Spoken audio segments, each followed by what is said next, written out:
It's time for North Platte Post Sports on FM 98.1, AM 1410, and video live stream at northplattepost.com.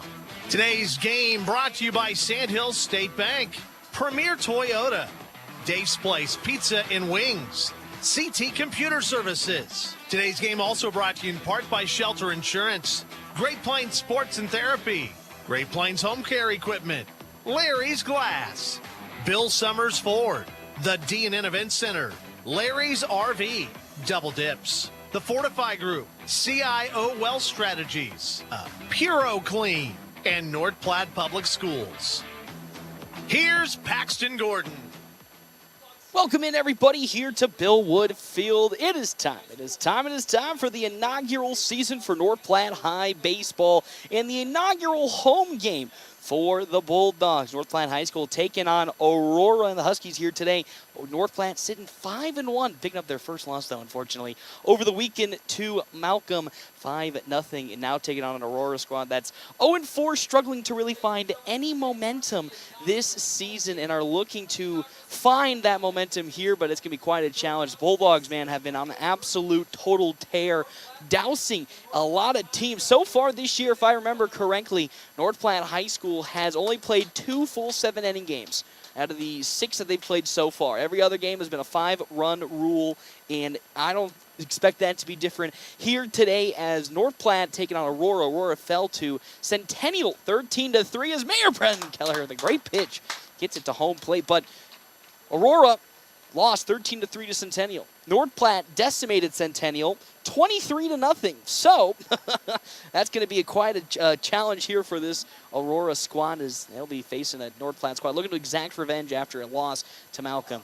over the weekend. Quick Stop pregame show, 27 locations open 24 hours a day. Quick Stop, always open right around the corner. How about we jump into our Double Dips Ice Creamery starting lineup. Double Dips Ice Creamery in the historic Canteen District in North Platte offers 24+ different flavors of hand-dipped ice cream served in a variety of ways. Double Dips also offers homemade waffle cones and bowls alongside homemade fudge and freshly baked desserts. Hey, they also have available the ice cream trailer for all your outdoor events because, hey, it's getting warm outside, 64 degrees outside. We'll now get into our starting lineups on the side of the visiting squad. You got Jack Spees, the center fielder. He'll be batting leadoff for the Huskies. Keegan Chaney at shortstop. He'll be batting in the 2-hole. Dane Comer in third base. He'll be batting in the 3-hole with Jack Dorsey hitting DH. Colin Stolpe in the 5-hole with Braden Kennedy at first base. Booker Shireman in left field with Keegan Phillips at second. Miles Clark will be in right with, of course, Briggs Winfrey, the starting pitcher here today for the Huskies. On the side of North Platte High School and the Bulldogs, Caden Jonason will be leading off. He is now, fun little statistic here, Joni's hitting .778 on the year so far this year. If this keeps up and he keeps that average and he gets to 10 games, he will be ranked number 2 in the nation in batting average. He is .001 off of tying that mark. Then Jackson Polk at shortstop. He's in the 2-hole. Easton Jones, love what I'm seeing from him at third base. Just praying he keeps that knee healthy after 2 straight years of tearing it up in Legion ball. So far, he's gotten back on track, and he's healthy to rock and roll. Landon Greeno at first base. He's the 4-hole hitter with Dean McIntyre catching. He's in the 5-hole. Race Morkey on the mound for senior night. He will be pitching in the 6-hole. Jordan Yonkers in left field. He's the 7-hole hitter. Gabe Moreno out in right field. He's the 8-hole hitter. And then Ty Hanneborg batting last in that 9-hole. And that is our starting lineups here. Brought to you in part by Double Dips Ice Creamery as we are just getting ready to rock and roll here for the inaugural home game between North Platte High School and Aurora and the Huskies. It's so exciting, because we've talked so many years about, when can we finally see baseball come to North Platte High School? Because you see we have the Legion team, and the Legion team's been here for quite a long time now, and it's really been up to, when's it going to come about for North Platte High? Well, I'll tell you, it's right here, and it's right now. As now we're getting ready to get things rocking and rolling. Is first up to bat here for the side of Aurora and the Huskies is going to be Jack Spees for this Aurora squad, facing off against Race Morkey. First pitch in is high up and right behind Spees' head there for ball number 1. It's going to be a fun game today. Also, there is no scoreboard. So, yes, if you haven't been unaware, Bill Wood Field's been getting some renovations. That next pitch from Morkey is once more too high. There's ball number 2 to Spees to lead this game off. So far on the season, no stats for Aurora and the Huskies. Is the next pitch. And once more, fastball just behind Spees' head. There's 3 balls and no strikes from Race Morkey, but unfortunately, during the renovations, hit the wiring, so no scoreboard here today. You're over here at Bill Wood Field. Next pitch in from Morkey. Once more too high, and that's a 4-pitch walk off the bat. It's Jack Spees for Aurora, so they'll get a runner on first base here with nobody out to start the ball game. That now brings up to bat Keegan Cheney. Now for Aurora. Bulldogs had an undefeated season on the cards, but fell to Malcolm on Saturday 5-0 on the road as that next pitch just a bit outside. It's ball number 1 to Cheney. Morkey so far 5 straight pitches outside the zone. But Bulldogs had an undefeated season on the deck after beating South Sioux City, probably one of the tougher teams on their schedule. That pickoff at first is going to get Spees back. Bulldogs, though, fell to Malcolm. It was a tough game. A lot of some unnecessary errors falling on their hands. Jack Polk pinched a pretty good outing. Just couldn't get anything from the defensive side, and specifically more the offensive side, as the Bulldogs put up no runs in that game. It was another pitch too high. 2-0 the count now from Race Morkey to Keegan Cheney as Dean McIntyre, sophomore, heads out and gives him a talk.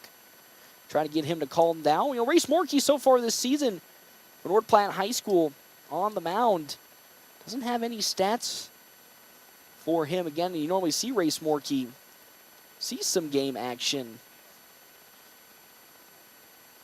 for the Legion team. This so far not getting any, as that pitch will find the mark. Strike number 1. There's the first strike from Morkey. Of course, you've seen Race Morkey come in relief efforts last season for American Legion team, the FMBO Nationals, and he was actually in some key games. One of the reasons that they were able to get some wins, so trying to get back into that rhythm with his first pitching start of the year. Is that one once more outside. There's ball number 3. 3 balls, 1 strike here to Keegan Cheney. Over at first, Jack Spees for the Huskies, as here comes that 3-1 from Race Morkey. That's once more too high, too tight inside. There's ball 4, another walk as Keegan Cheney waltzes on over to first base. So 2 on, nobody out here. This top of the first inning. Now up the bat comes Dane Comer for Aurora. He's got 2 batters on, 1 at second, Spees, Keegan Cheney at first. Morkey will glance on over at second and fire his first pitch in. Once more, too high. Had to get Dean McIntyre up off the ground. Now ball number 1 from Morkey. Morkey so far today, 9 balls, 1 strike, and we're going to have action in the bullpen for North Platte High School. Get things off and running. So far, Logan Hayes getting up for work as time's going to be called, and out comes head coach Ricky Holmes. Is going to have a talk with Race Morkey to see, get him to calm down, because we've seen, again, talked about it.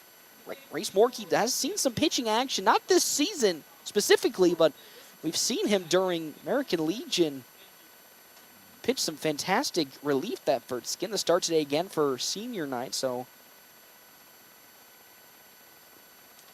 as we have, over in the Logan Hayes as well as Cade Freeze making their way over to the warm-up area to get some pitches in. 9 balls, 1 strike so far early on in this top of the first inning for Race Morkey. In his first start of the season in the inaugural home game for North Platte High School. He'll take a glance at second again and fire at the 1-0. There's a nice beauty right there in the zone. It's 1-1 now to Dane Comer. Spees at second. We have Keegan Cheney on over at first. Nobody out, 2 on here in this top of the first inning. 1-1 the count. Morkey will get the sign from Dean McIntyre. And once more, take a long glance and fire away. That one fouled off the bat of Dane Comer there for strike number 2. Again, if you haven't been here to Bill Wood, some new renovations got underway. New backstop. Looks absolutely beautiful, the backstop does here, as well as a new netting. So no more fencing, just some nice netting in the back. As Morkey's 1-2 pitch. That's high upstairs. Ball number 2, it's now 2-2 the count now to Dane Comer with 2 runners on and nobody out in this top of the first inning. Spees at second, Cheney at first. Another 2-2. That one drilled out to left field. Back and coming on for it is Jordan Yonkers. He's going to glove it, and there's out number 1. An easy pop fly into left field, and that'll be the first out of this inning, and exactly what Race Morkey needed after walking the first 2 batters. He needed something to go the way of the Bulldogs, and himself more specifically. Finally was able to calm down a bit after a good talk from Coach Holm, and with that, 1 down here in this top of the first inning. Still 2 runners on. They're going double run. McIntyre, the throw to third. It's absolutely magnificent, and he's out. Just what you expect from Dean McIntyre. The sophomore has really looked good this season, not just from a hitting standpoint, but defensively as well. As that arm that we knew from the American Legion system has just come up once again and got the second out of this inning for North Platte. As now there's just 1 runner on, and it's Keegan Cheney at second. That ball, though, up high. Ball number 1 into the next batter, which is Jace Dorsey. The 1-0. That one going to be once more outside. It's now 2-0 the count to Jace Dorsey with two outs here in this top of the first. Runner at second, Keegan Cheney. Morkey. So quick glances, fires the 2-0. That one just going to sneak itself in on the inside part of the plate.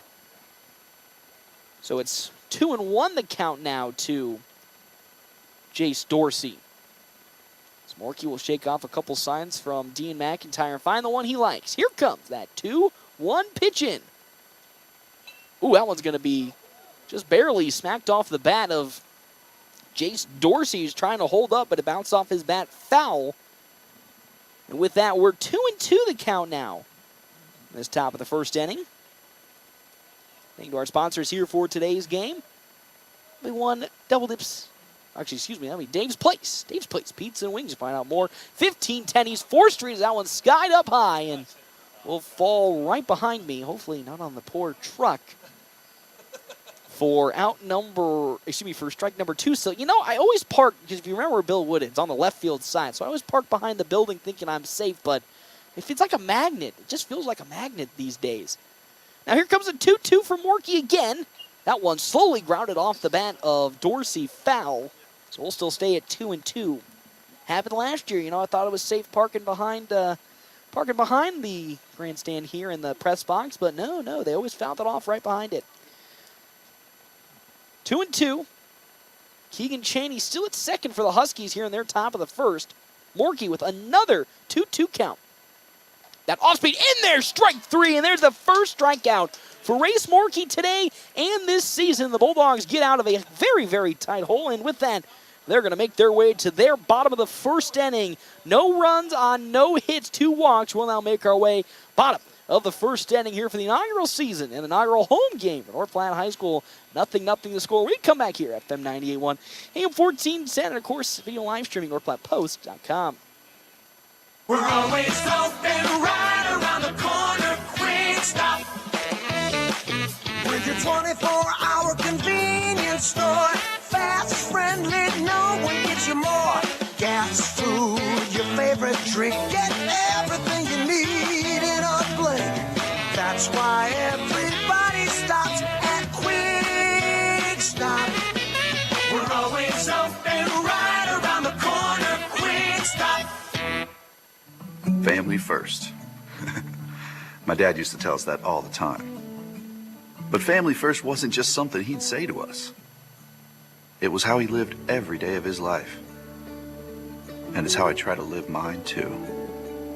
At Shelter Insurance, our agents are dedicated to helping provide personalized auto, home, and life protection that puts your family first. See me, Matthew Musselman, on how I can help your auto, home, and life needs. I'm Jared Remus with Jerry Remus Chevrolet of North Platte. The Bulldogs play here on FM 98.1 and 1410 AM KOOQ AM North Platte. We've got the keys to your new car. Welcome back. Welcome back here, everybody, to Bill Wood Field. I know, I'm a little rusty here. It is the first home game of the season for North Platte High School, and the Bulldogs taking on Aurora and the Huskies here today. We're in the bottom of the first inning. It's 0-0 the score. Again, our timeouts brought to you in part by Kevin McGann and the Fortify Group. And check out Kevin McGann, Fortify Group, his new location, 621 South Dewey, Suite B, as well as our other sponsors here for today's game, Sand Hills State Bank. Most committed brand of banking with locations in North Platte, Ogallala, Grant, and many more. Head to sandhillstate.com for a full list of services and locations. I am joined here now. He came to just relax a little bit, but I think he decided to also stay about. Cannon Rath joins me here today. Cannon, welcome back in. I know you just wanted to sit and relax, but just like me, you can't sit and relax when baseball's on, and of course you, a former baseball player, must be chomping at the bit to get on here and just watch a good game. Oh, 100%. It was a good first inning for North Platte, I could say. It was. Sitting here, I was like, man, I could say some stuff while you were making your jokes. I'm like, let's put the headset on. And it's always, I always love a good color commentary. And if you're sitting there doing your own stats and stuff, but I was like, you know what? Let's just get him on here and have some fun. Caden Johnson, though, up to bat here. North Platte High School, man, he is having himself a stellar season after I talked about if they were played 10 games so far and the statistics stayed the same, Johnson would be number 2 in the nation in batting average. He's hitting .778 right now with 8 RBIs, 5 doubles, no home runs, no triples. He also has a good, take a look here, his OPS is in at 1.882 for an OPS. That's almost a 2. Excellent. A 1.0 is excellent. He's almost doubled that, so he's looking to have himself a good start to the season. That next pitch is just going to be outside. Ball number 1 from Briggs Winfrey. As Johnson from the leadoff spot, like he normally is, looking to get on base. That pitch way upstairs. Another one from Winfrey. Make that 3-0 the count now. Kind of one of the things about Winfrey here, the junior, you kind of look at him, doesn't have a whole lot of height to him compared to his batter batting in the box. It's always tough to get that pinpoint. As that one's outside, ball 4, so a quick 4-pitch walk for the Bulldogs here in their bottom of the first inning, and that brings now up Jack Polk. Once again, the senior on senior night having a fantastic season, not just from the pitching mound, but also hitting this year for Jack Polk. He himself is hitting .429. He's got 5 RBIs and 1 double to his name. Has a runner at first being Caden Jonason. And we all know Joni, just like from the American Legion system. He's got that speed. He's a threat on the base pads. I think, if I remember correctly, he is the leading steal man for the Bulldogs. 13 stolen bases on the year. Jonason, next pitch. The Polk is outside. There's ball number 1 to Jackson Polk, the senior. Watching his lead over there at first, taking a nice big lead. He's got a left-handed pitcher on him, but, a lot of times when you see a runner take that big of a lead, they will do a throwback, but, it'll be interesting. He did the quick release there. As that off-speed's going to find its way in there. Strike number 1 from Wiggins. And, and this is the thing with head coach Holmes and probably as well as Coach Byrne as well, very aggressive on the pad. Doesn't matter if you're a left-handed pitcher, right-handed pitcher. They're always going to find a moment to steal. As next one, there goes Jones. That one swung on. It's going to get in and out of the glove of the third baseman, Comer. And with that error, Bulldogs will reach on the first. So there's the first error of today's game, but the steal into a hit, that's a FMBO National and Coach Holmes special. And with that, 2 runners are on for North Platte High School with Easton Jones, the third baseman, here up to bat. Now that was a good designed hit and run that you just saw right there. Runner took off. It got the third baseman to start moving, and you saw that ball went right down the line and just did a great job of getting it to go over the third baseman's glove. As there goes a double steal from North Platte High School, and it's not even going to be close as Jonason as well as Polk make their way, and yet again another specialty from not just head coach John Byrne, but also Coach Ricky Holm, the double steal, and just like that, runners are in scoring position for North Platte High School. They've been doing it all year, and once again, doing it right here against the Huskies. Second and third base, still first pitch looking to come into Easton Jones, and it bounces off his back. He gets hit by that pitch, and you know what? Guess what, Cannon? We got bases loaded here to bring up Landon Greeno for North Platte High School. Good spot here. I mean, no outs, bases loaded situation. I mean, at the minimum, if you just put one in the outfield, you can at least score one. Yep. But you want to try to get things rolling and cooking, but this is a great spot here. You got your 4-hole hitter, bases loaded, and it's a big left-handed hitter. So the time to try to knock it. Landon Greeno transferring from Kearney last season, for the American Legion season. This is his first full year in North Platte High School. 571 at the plate this season. 8 RBIs. He also has 8 doubles for the big man himself, as that pitch from Wiggins is down low to Greeno for ball number 1. So the big man getting some action in, as now we're going to have time calls. We'll have a talk with Briggs Winfrey with runners in scoring position for North Platte High School. Jack Polk at second, Kate Jonason at third, and it's once again Greeno, 8 RBIs. I believe that's second on the team in terms of RBI total. Well, it's third on the team, as I correct myself. But, it's a scary situation for Aurora right now, because as we talked about in our pregame and me and you talked about here, Aurora lost to Centennial, 13-3 early in the season. North Platte clobbered Centennial 23-0. So Aurora has to play their best game right now, because North Platte's going to give it to them in their best game pretty much every day. 100%. I mean, you mentioned that game. I mean, that's a Centennial team. That one team, didn't lose as much. One team gets dominated. Mm-hmm. So it's going to be, you got to be Aurora, bring your A game. You got your left-handed pitcher on the mound, Winfrey, but it looks like he's a little nervous. We've seen the coach come out once, come out again in this inning. It's a pitching change. But, bases loaded, you just got to calm down just a little bit. Got to calm down. So right now it's a 1-0 count to Landon Greeno over at first base. That pitch, though, does find the mark for Winfrey, and it's 1-1 the count now. Still, bases are loaded for North Platte High School here in this bottom of the first inning. As a left-handed batter, you always hate the left-handed on left-handed matchup. You don't see it a whole lot since most people are right-handed, so this is one of those matchups the left-handed hitter does not like. Winfrey fires. Greeno is going to chop that. It's going to get into right field, but it's going to bounce off of Easton Jones.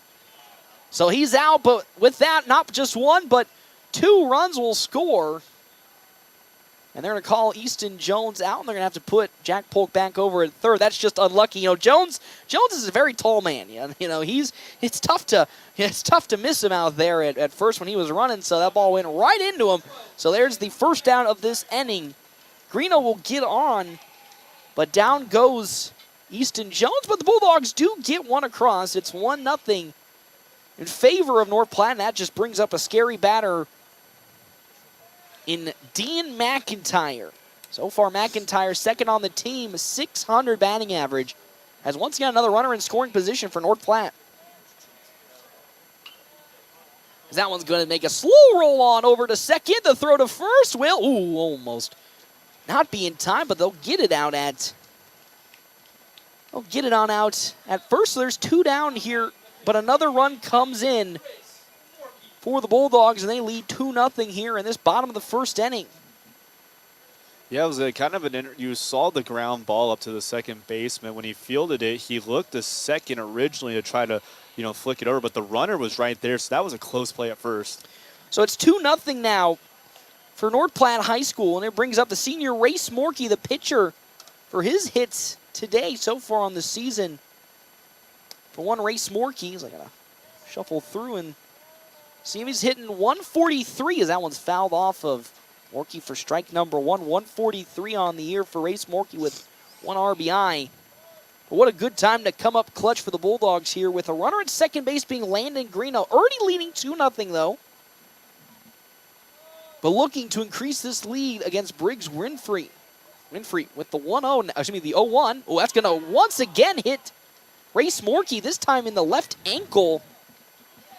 And with that, we're going to have 2 runners on once again for North Platte High School. Morkey on over at first, and Greeno at second to now bring up Jordan Yonkers, the left fielder, the senior. Once again, getting the start in left field today. He's got a prime opportunity for the Bulldogs. 2 runners on for this season. for Jordan Yonkers. 364 batting average for the seniors. That pitch going to be outside for ball number 1. He's also got 1 RBI to his name to go along with 4 hits. Now here comes the 1-0 pitch from Winfrey. Ooh, we got Yonkers almost going around, so it's 2-0 the count now. Now that was a great job there by Yonkers to keep the bat. I mean, that was really, if you have a first base umpire looking at it, might have been called, but since you have your umpire out in the field, a little bit different. That one fouled off by Yonkers. It travels its way into the parking lot for strike number 1, but I was going to say the same thing. He kind of almost looked like he lost his footing, almost went fully around, but say he didn't. And with that, it's 2-1 the count now. 2 runners on. Morkey at first, Greeno at second. That one swung on. Slow chipper going to get back to Briggs Winfrey. Yonkers will not be able to make it in first in time. And that's how this inning will come to an end. North Platte High School, though, did get 2 runs to come across. And they lead now 2-0. We make our way to the top of the second. When we come back here, FM 98.1, AM 1410. And, as always, video live streaming on NorthPlattePost.com. Great Plains Health Orthopedics in North Platte is ready to serve you with board-certified orthopedic surgeons and a team of medical professionals who specialize in hip, knee, and shoulder joint replacements and revisions, minor to complex hand injuries, sports medicine for both the serious athlete and the weekend warrior, new and operative and non-operative procedures, and work-related injuries. Same-week appointments are available. Call Great Plains Health Orthopedics today. Your health is our mission. Great Plains Health. Where do you go for wings? Dave's Place. Where do you go for pizza? Dave's Place. What about cold drinks, a family atmosphere, and nightly specials? Dave's Place. Sounds like a sweep for Dave's Place. Pizza made from fresh dough, drink deals, and yes, the best pizza and wings. It's Dave's Place. Dave's Place on East 4th Street or at davesplacenp.com. Order it, carry out, DoorDash. Dave's Place. Whoop, whoop. I tried, but he don't. Dogs play here on FM 98.1 and 1410 AM, KOOQ AM, North Platte. We've got the keys to your new car.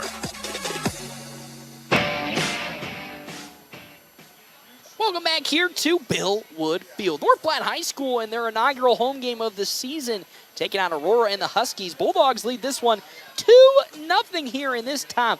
The second inning. Again, our half-inning breaks brought to you in part by Kevin McGann and the Fortify Group. Talk to Kevin McGann, the Fortify Group. His location, 621 South Dewey, Suite B. As well as our other sponsors here for today's game, CT Computer Services, your IT guy since 2005, located on 905 South Willow Street. So, up once again, Race Morkey on the mound. There was some action in the bullpen for North Platte High School. There's now action in the bullpen for the Huskies. Following that ground out last inning from Yonkers to end it, Colin Stolpe will be taking up the hitting rounds. Morkey started off rough in that top of the first, 2 straight walks, but was able to bounce back with a fly out and then some easy ground outs. And with that, got out of the inning unscathed. He'll now look to see if he can take another step forward and not let those walks get to him, as that pitch, though, high and up for ball number 1. And that's one thing we've seen, early on in the game for Morkey, just kind of not settling down, just kind of settle down a little bit. As that one is a big old hack and a miss from Colin Stolpe for strike number 1. Again, this is Morkey's official first start of the season. Actually, first relief start any pitching for this season, which comes as a little bit of a surprise because Morkey we've seen do some relief efforts with the Nationals, as that next pitch is just around the shoulders, too high for ball number 2. 2-1 the count now. Probably just one of those. I mean, we talk about in the office quite a bit how North Platte's isn't playing as big as the schedule some of the other NSA schools, so don't need him in as much often. As that pitch once more is just too high, ball 3, and they also just have a large roster. So far this season, there's been so many different pitchers seeing action, and at the same time, if a majority of your games get run ruled in the 5th inning, don't really need to see that many pitchers because you're already well rested and relaxed. That one once again high, but it's in the zone. Strike number 2, and we're full. 3-2 now to Colin Stolpe. 3-2 count. I mean, you're seeing Stolpe here. He likes to drop down on a higher fastball. I think Morkey's going to go right back here with just a fastball right down the gut, maybe a little bit right about where the number is. 3-2. Whoa! Wow! That one just too tight inside. And with that, that is ball 4, and Stolpe will walk his way on over the first. That one was a close one. So I was kind of right. He just threw it inside instead of over the plate. So had the right eye, but that was a 50-50 play. That was a coin flip there. Home plate umpire Brian Graham has the better eye than we do, but man, a 50-50 pitch right there. 50-50. So with that, Stolpe on over at first, and it's Braden Kennedy now up to bat for Aurora. As the pickoff to first is not going to be in time as Stolpe gets back. Kennedy right now the 6-hole hitter. Booker Shireman on deck with Kalen Phillips in the hole for Aurora.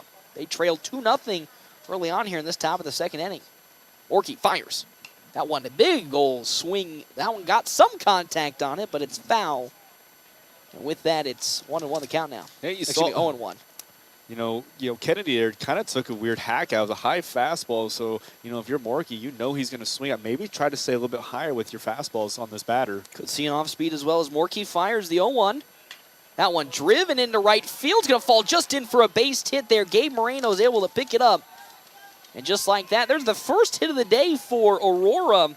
And they get another runner on. So 2 runners are on here for the Huskies. Stolpe at second, Kennedy at first. And just like the first inning, there's 2 runners on for Aurora.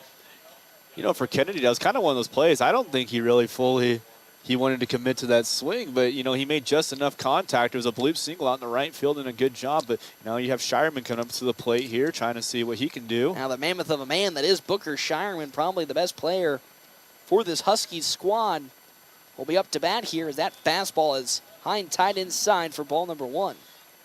Got to give credit to Booker's older brother, Baylor. Had a great season with Creighton. And, yep. I've had the chance to see Booker for the last couple of years when playing up against St. Paul, and he's a heck of a quarterback like his brother. Let's see what he can do on the baseball field. As that one is just going to bounce off the butt of the bat for a foul ball. For a second there, worried it hit Shireman, which would have loaded the bases, but with that, it's 1-1 the count now, and for Shireman, it's got to be shrugging it off because that strike zone is going to be pretty big with how tall he is. Can't miss that one. I think that's what he was trying to do, is go for the hit by pitch, but just the way his batting stance is, he had the butt of the bat just at the right place where it just nicked. I mean, you could barely hear the nick. So with that, it's a 1-1 count now to Booker Shireman. 2 runners on for the Huskies here in this top of the second. He looks to lay the bunt down, pulls it back, but a pitch from Morkey way upstairs. Ball number 2 with nobody out here in this top of the second. Get the bunt laid down. You can move your runners from first and second to second and third, but like you mentioned, just a high pitch there, and you're going to see the coaching staff come together. It's like, hey, maybe we'll keep things looking and maybe have an arm ready to go. That one is going to be fouled off by Shireman. There was, again, some action last inning towards the beginning of it for North Platte High School when Morkey was struggling to find momentum.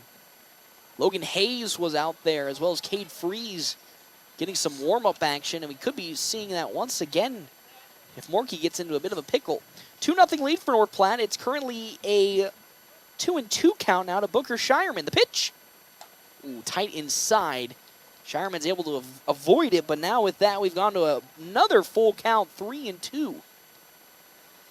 Yeah, if you're Morkey, just got to give it right over the plate. Just throw a simple fastball. Just play catch with your catcher here and try to do something simple.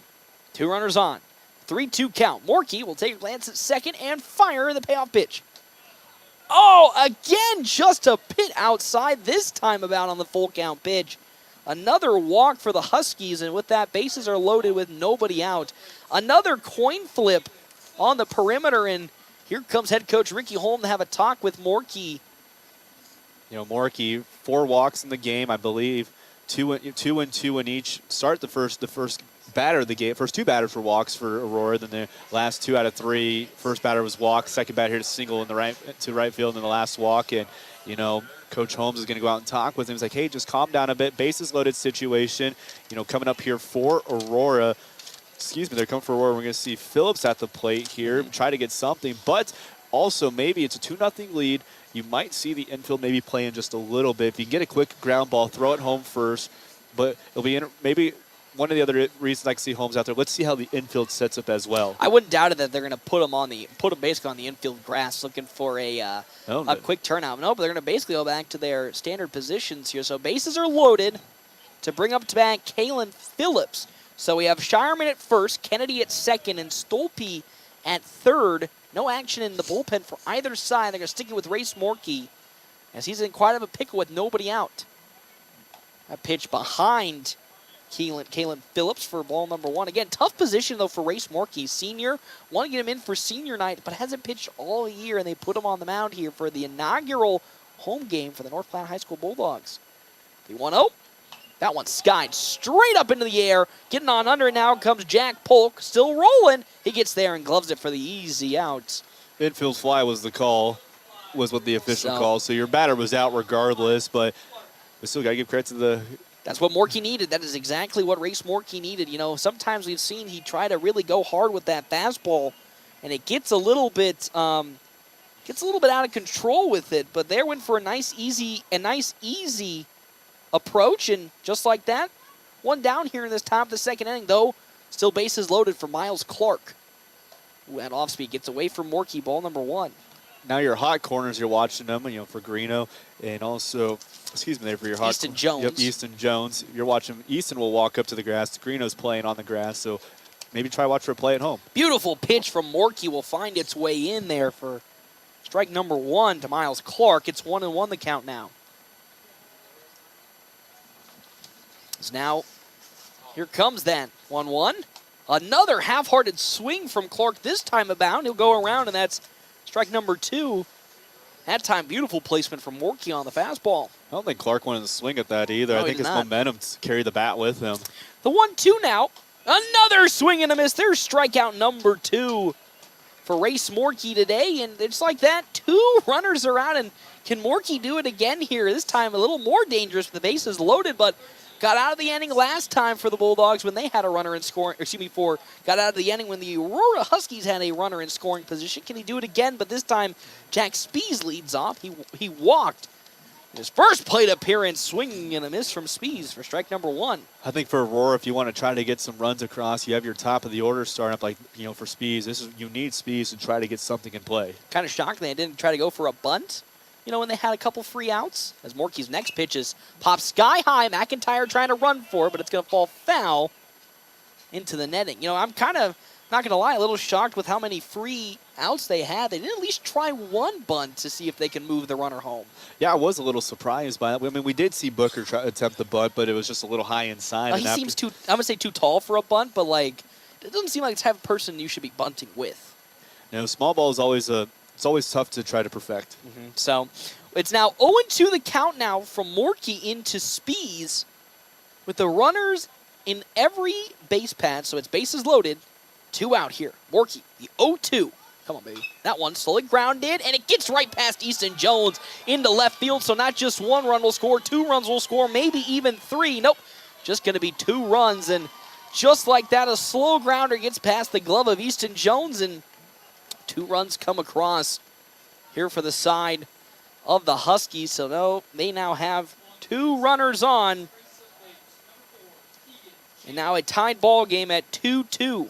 Great job there by Spees. I mean, it was just a simple hit, and it just squeaked inside between Easton Jones. I'm thinking of some Ogallala sports now. I've done too much, but that was a good play. Just snuck it inside the bag, and Easton Jones' glove on that third base line. 2-2 the score now here in this top of the second. That first pitch into Keegan Chaney is too high. Ball number 1. It's now 1-0 the count. Another good pitch. That just slow roller barely stayed fair and out of the glove of Easton Jones. Nothing you could really do on that play as that next pitch from Race Morkey finds the zone for strike number 1. Yeah, just a good play. Just battle it back. Time ball game. Just now it's at 0 again. Just get out of your head. 0-0. Just try to get the out. Next pitch on from Morkey's a slow grounder on over to Jackson Polk. Gloves it. Throw to first. Going to be in plenty of time, and that's how this inning will come to an end. Not before 2 runs do come across for the Huskies, and they tie it up here in this top of the second. We're going to make our way to the bottom of the second now. Can North Platte High School answer back here? 2-2 the score. We come back here to Bill Wood Field on FM 98.1, AM 1410. And, as always, video live streaming on NorthPlattePost.com. Are you ready to embark on an exciting new career? Larry's Glass has been a trusted name in custom glass design for over 40 years, and they are seeking a skilled glazier to join their team. If you have a passion for precision and craftsmanship, this is the perfect opportunity for you. Install glass in commercial, residential, and auto settings. Get paid while you train for a new career. Stop into Larry's Glass at 211 West 5th Street, North Platte, and discuss how you can be part of their team and build a fulfilling career. Free PC and Mac checkups at CT Computer Services in North Platte? That's right. Let CT Computer Services diagnose your systems to ensure your hardware integrity, security, and overall PC Mac health are running as they should. For a free PC Mac checkup, stop in at 905 South Willow in North Platte or call 308-534-3628. CT Computer Services, your IT guys since 2005. Welcome back here, Bill Wood Field. North Platte High School, I won't say trailing, but tied. The other T word. Tied here with Aurora and the Huskies 2-2 as we're making our way to this bottom of the second inning. Our top and bottom of the innings brought to you in part by Kevin McGann and the Fortify Group. Check out Kevin McGann and the Fortify Group and his location, 621 South Dewey, Sweet Beat. As well as our other sponsors here for today's game, Premier Toyota. Premier Toyota just south of I-80 in North Platte invites you to stop out and take a test drive here today. Premier Toyota. Let's go places. So Briggs Winfrey is still on the mound for Aurora here. Gave up 2 runs in his first outing for Aurora. Now he'll be facing the 8-9 and then back to the top of the order here for North Platte High School. Gabriel Moreno will be up to bat for the Bulldogs, followed up by Ty Hanneborg on deck with Keaton Jonason in the hole. North Platte High School so far this season for the side of Gabe Moreno. I believe in his first season of baseball here for, I haven't seen him play Legion, but here for the Bulldogs, he's hitting 143 for Gabe Moreno, is here in the 8 hole, getting ready to rock and roll, facing up against Briggs Winfrey, who struggled in the first inning for Aurora. Yeah, I mean, that's kind of what we saw on, on both pitchers. They kind of struggled in that first night. Once they got in the groove, they got things rolling. So for Briggs, try to get it rolling. As you say that, he finds his way in for strike number 1 with that pitch. Usually when I say something positive about the pitcher, they always seem to do it. It's 0-1 the count now to Moreno. As Winfrey will get the sign and fire his 0-1. That one swung on, and it's popped foul, driving towards the parking lot, and it makes its way there successfully. So it's 0-2 the count now here in this bottom of the second inning. Following Moreno, Ty Hanneborg, then Caden Jonason. Now Winfrey, he's got pitches to play with an 0-2 count, high fastball, off speed. I mean, he's got a couple options he can work with here in the next couple pitches on his batter. Here comes the 0-2 from Winfrey. Well, you say that's going to bounce in the dirt and away from the catcher. I believe that one's going to be, of course, we didn't have their proper situation set up here. So I believe that's Jack Spees who will be the catcher here today.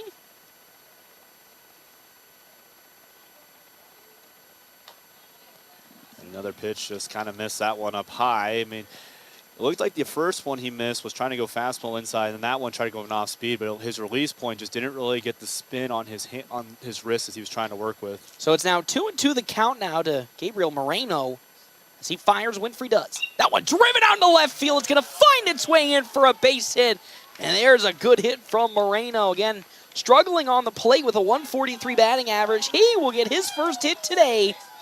And now that brings up Ty Hanneborg. Great hit. He just poked it right down the left field, right in the left field. It looks like it's Booker Shireman out there. Right in front of Shireman, yep. And kind of for Shireman, when you look, you got the sun in your eyes, so it's tough to might play. Be one of those where maybe didn't see the ball, but a great hit to get leadoff hitter on bags. And now that brings up Ty Hanneborg here for North Platte High School. Hanneborg hitting .545 this season. In a perfect situation to not only advance Moreno, but to get himself on the back because Kane Jonason's up next. That pitch from Briggs Winfrey, though, outside for ball number 1. Yeah, just an outside pitch trying to get him. Watching Winfrey here, what he's going to try to do is a lot of times when you're base runner, once the leg comes up, they take off. But watching him, he's going to go with the slow approach because he's going to want to try to get him to jump just a little early. Moreno on over at first, hasn't stolen a base this season. That pitch outside to Hanneborg, ball 2. Again, this 9-1-2-3 for North Platte High School is so deadly And with a runner on over at first already, it could cause problems for the Huskies because both, I believe, it's Hanneborg, Jonason, as well as Polk batting above 500. As another pickoff attempt will get Moreno back. He'll get safely in time as Winfrey couldn't get anything going. And with that, we're still sitting at a 2-0 count. Yeah, 2-0 count. That was a good quick throwback to pickoff attempt. I could not think of a pickoff attempt word, but a good pickoff attempt just to keep him on his toes. 2-0 the count. Winfrey fires, and they're going to call a balk there on Briggs Winfrey. Again, went away from his motion, so on over goes Gabe Moreno, and that's a bit of a lucky situation for the Bulldogs because, if you think about it, now that just gets away. I want to say the double play for the Huskies. Yeah, for Winfrey there, just didn't come set when he delivered a pitch. It was he was trying to do a quick pitch, but just didn't come set and try to advance the pitch. I mean, a balk is getting the call. Next pitch is going to be swung on by Hanneborg. Bounces out of the glove of the third baseman, Comer. The throw to first not going to be in time. And with that, Ty Hanneborg gets on with yet again another error for Aurora. This time, once again, it's Dane Comer on over at third base. Yeah, I got like you mentioned, an E5 on the, that's an E6. E6. Would have been on the third baseman. Just hit his glove, went up. What was interesting, though, on that is for Hanneborg, I don't know if you saw him, when he rounded first, he actually stayed on instead of running to the outside, the inside. So if the first baseman was paying attention, he could have actually tagged him. So now here comes Caden Jonason. He walked in his first at-bat. He has runners at the corners, nobody out for North Platte High School. As Winfrey will now pitch as Joni tried to apply the bunt and can't get it done. There's strike number one.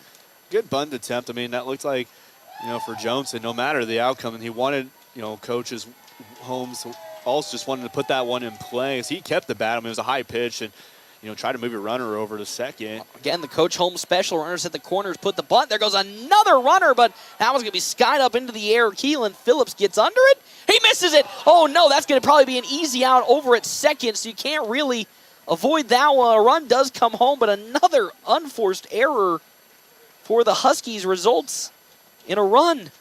As Hanneborg, though, will get out at second.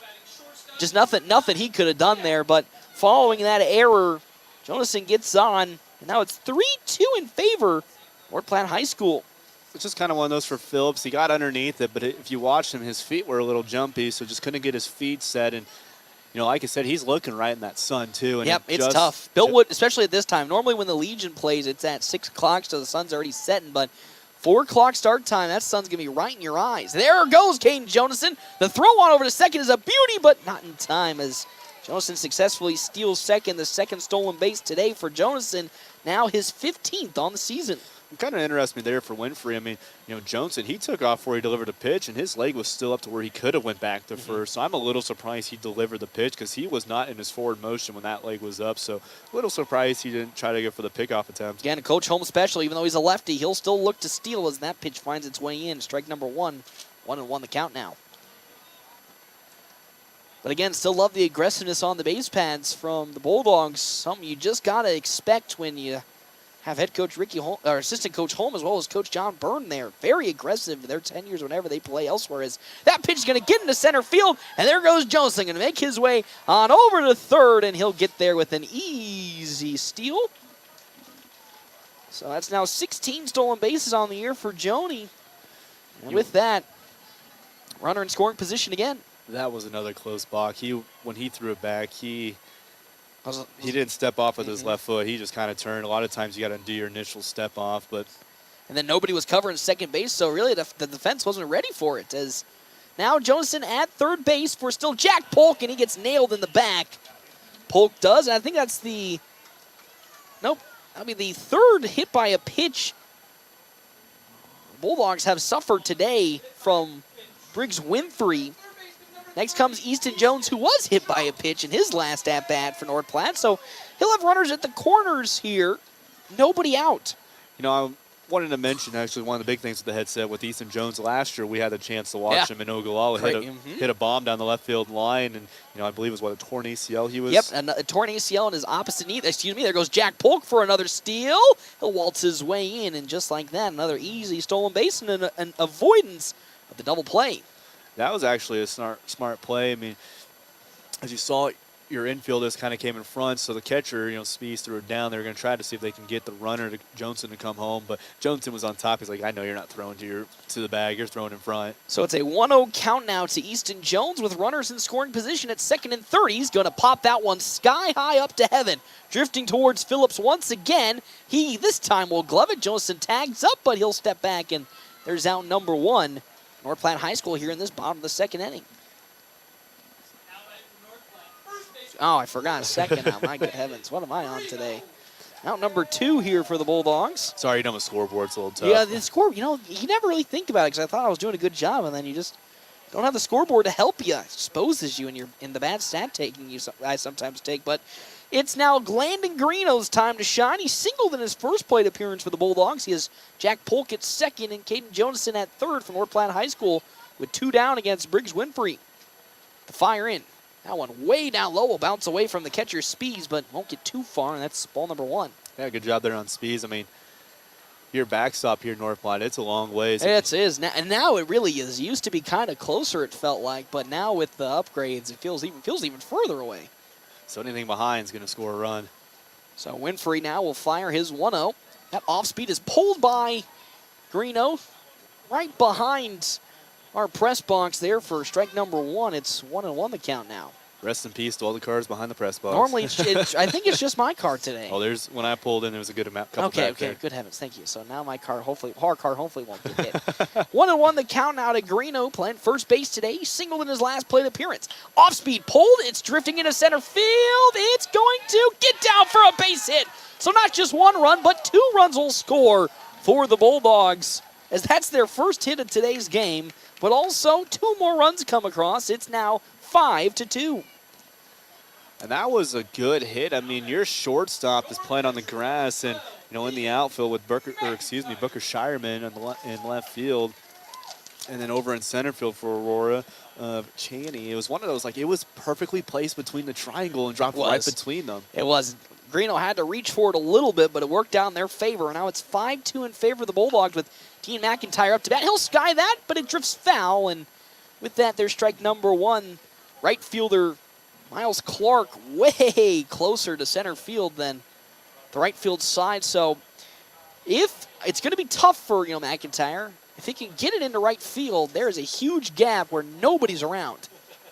Yeah, because how you look at the outfields, I mean, your right fielder's playing really straight up with second base. Right center is where he's at. He honestly should be a couple steps over to his left to have a better trajectory. That one fouled off by McIntyre for strike number 2. And, we talked for a long time, not just me, but, TJ Hager and a lot of people up here, when we see Dean McIntyre, see him swing for the Legion. He's got probably one of the most purest swings we've seen come to town in quite some time. It's just beautiful to watch.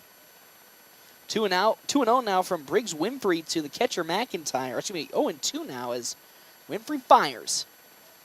Oh, man, that one was mighty close. That one probably should have been a strike, but McIntyre counting his blessings as that's in there for ball number 1. That was maybe more of that was the 50-50, but the absolute miss it by a piece of a hair strand. As that next one, though, is half swung by McIntyre. He fouls that one off for another 1-2 count. Greeno on over at first for the Bulldogs. 5-2 lead for North Platte. Probably will see a pitching change next inning as Easton Jones was warming up in the dugout area. Saw early action from Aurora, but haven't seen anything since the top half of the second. They had someone in the bullpen just a bit. 1-2. That one smoked out to right field, but going to be just in the range for Miles Clark, and he gets it there for out number 3, and that's how this inning comes to an end, but not before another good 3 runs come across for North Platte High School. They lead 5-2. We make our way now to the top of the 3rd inning. Right here, FM 98.1, AM 1410. As always, video live streaming NorthPlattePost.com. Bank is a bank for Sandhillers. Families, entrepreneurs, teachers, nonprofits, farmers, nurses, contractors, ranchers, stylists, artists, retailers, professionals, outfitters, restaurateurs, mechanics. It takes all of us to make the Sandhills prosper, and Sandhill State Bank is here to help. Open an account today at sandhillstate.com/open or visit one of our 10 locations across the Sandhills to start growing the Sandhills together. Sandhill State Bank, Member FDIC. Buying a car? It's not always the most pleasant experience, but it doesn't have to be that way. 23 years. That's how long Premier Toyota has been in North Platte community, delivering a car buying experience that's friendly, easy, and fun. Check PremierAutoplex.com first, then stop by your lot at 2600 South Willow Street in North Platte. Come see us. Premier Toyota for your next new Toyota or pre-owned vehicle. Premier Toyota at PremierAutoplex.com. Welcome back here to Bill Wood Field. North Platte leads 5-2 over Aurora and the Huskies. We have a pitching change on the mound here for North Platte High School. It's Easton Jones. Jones this season probably one of the statistically better pitchers for North Platte High School. Comes in with a 2-0 record in his 6.2 innings. Has yet to give up a single run. 0.00 ERA with a team-high 16 strikeouts. For Easton Jones, he takes over for Race Morkey as his day comes to an end. Yeah, with Jones coming in out of third, it looks like entering the ball game is the freshman Connor Stifler. Yep, Connor Stifler out there. Of course, you know, Stifler, one of the few freshmen that not only is up on the varsity squad, but also has gotten a lot of the time in the varsity level here as he'll take over for Easton Jones at third base. As now Dane Comer is going to be the batter here for Aurora to face off against the righty Easton Jones. He flew out in his first plate appearance over to left field with Jordan Yonkers in the top of the third. Thank you again to our sponsors for today's game. CT Computer Services, your IT guy since 2005, located on 905 South Willows. So following Comer, Jace Dorsey on deck, and then Colin Stolpe in the hole. So that'll be fresh start of the order here. You got your 3-hole hitter, like you mentioned last time, flew out to left field. It was a good contact and just couldn't get the fall, but trying to get things rolling as, you know, Aurora trails by 3 heading here in the top half of the third. Now, Easton Jones has been a fascinating story, of course, for the last 3 seasons, 2 seasons specifically. He's been on the American Legion team as primarily a pitcher, and in the very first game against Ogallala, every season he's tore his ACL in both knees. As that first pitch is in there, strike number 1. Man, he's got some speed with his pitches and really should be the, I wouldn't say the all-star pitcher, but probably one of the top-end pitchers, not just for this Bulldogs squad, but also for the Legion team. Injuries, again, didn't play any part. That ball's outside for ball number 1. As here comes the 1-1 from Easton Jones. Oh, my good heavens. Late on that swing from Comer, and he gets right past him. 1-2 the count now. Again, you can see why Easton Jones has a team-high 16 strikeouts this season in his 6 1/3 innings played. You know, another thing about Jones is just that home run last season against Ogallala. And I say that, I got you off there. Strike 3 is it's looking down goes Comer. First strikeout today for Easton Jones, and picking up right where he left off a couple of games ago. You know, when you talk about it, too, we've been gushing about his pitching performances this season, but last year, Coach Holm let him hit the baseball for the one time against Ogallala, and he hit a home run in that game. So, you know, he's not only got that pitching prowess, but he's also got that power. His first pitch into Jace Dorsey's down low, strike number 1. Dorsey struck out looking in his last plate appearance. Another pitch in the dirt to Dorsey. It's 2-0. I remember with Coach Holmes in that post-game or interview in that Ogallala game where we saw Jones hit that home run. He gave him the option. He could take an at-bat or pitch an inning. Mm-hmm. And he took that at-bat and made do with it as that one once more outside ball 3. After a hot start against Comer, 3 straight pitches, 3 straight balls to Jace Dorsey. Make that 4 straight balls as he's going to walk Dorsey on over to first with 1 out here in this top of the 3rd inning. As now Colin Stolpe is up. He walked in his first plate appearance as a runner at first, and Jace Dorsey. So yeah, we'll see what he'll do here. Last time we saw Stolpe again, he drew the walk, so he'll be at the plate one more. Try to get things rolling. As here comes Easton Jones up for his first pitch. That one off speed, just a little bit below the knees there. Ball number 1 to Stolpe. As we're going to get ready here for the next pitch. 1-0 the count. 2, said Colin Stolpe, the catcher for today. Ooh, that one almost gets away from Dean McIntyre in the dirt. That is now ball number 2. So After a strikeout to start this inning, 5 straight pitches that go for balls for Easton Jones here off the docket. Now that was a good block, though, from McIntyre. How close it was. A good block from keeping it. Kept the runner at first. That pitch going to finally find its way in for strike number 1. It's 2-1 the count now. Oh, beautiful. You know, it's just Cannon brought it up without some food, and they just magically bring it up here. So it's 2-1 the count now from Easton Jones into Colin Stolpe, the catcher. The pitch. Oh, that one's in there. Strike number 2. Just painting the corners that time, and it's 2-2 the count. It's kind of one of those delayed calls. I mean, I think Stolpe thought maybe he got it, but then, home plate umpire Brian Graham said, nope, caught the corner. Now here comes a 2-2 count in here from Easton Jones. That one swung on and missed the throw on over to first. Can he get him? He did, and that is the magic of Dean McIntyre's arm, and another magic inning for Easton Jones. Not only do they get the strikeout, but they get the inning to come to an end, and just like that, a quick 1-2-3 top of the third inning with that.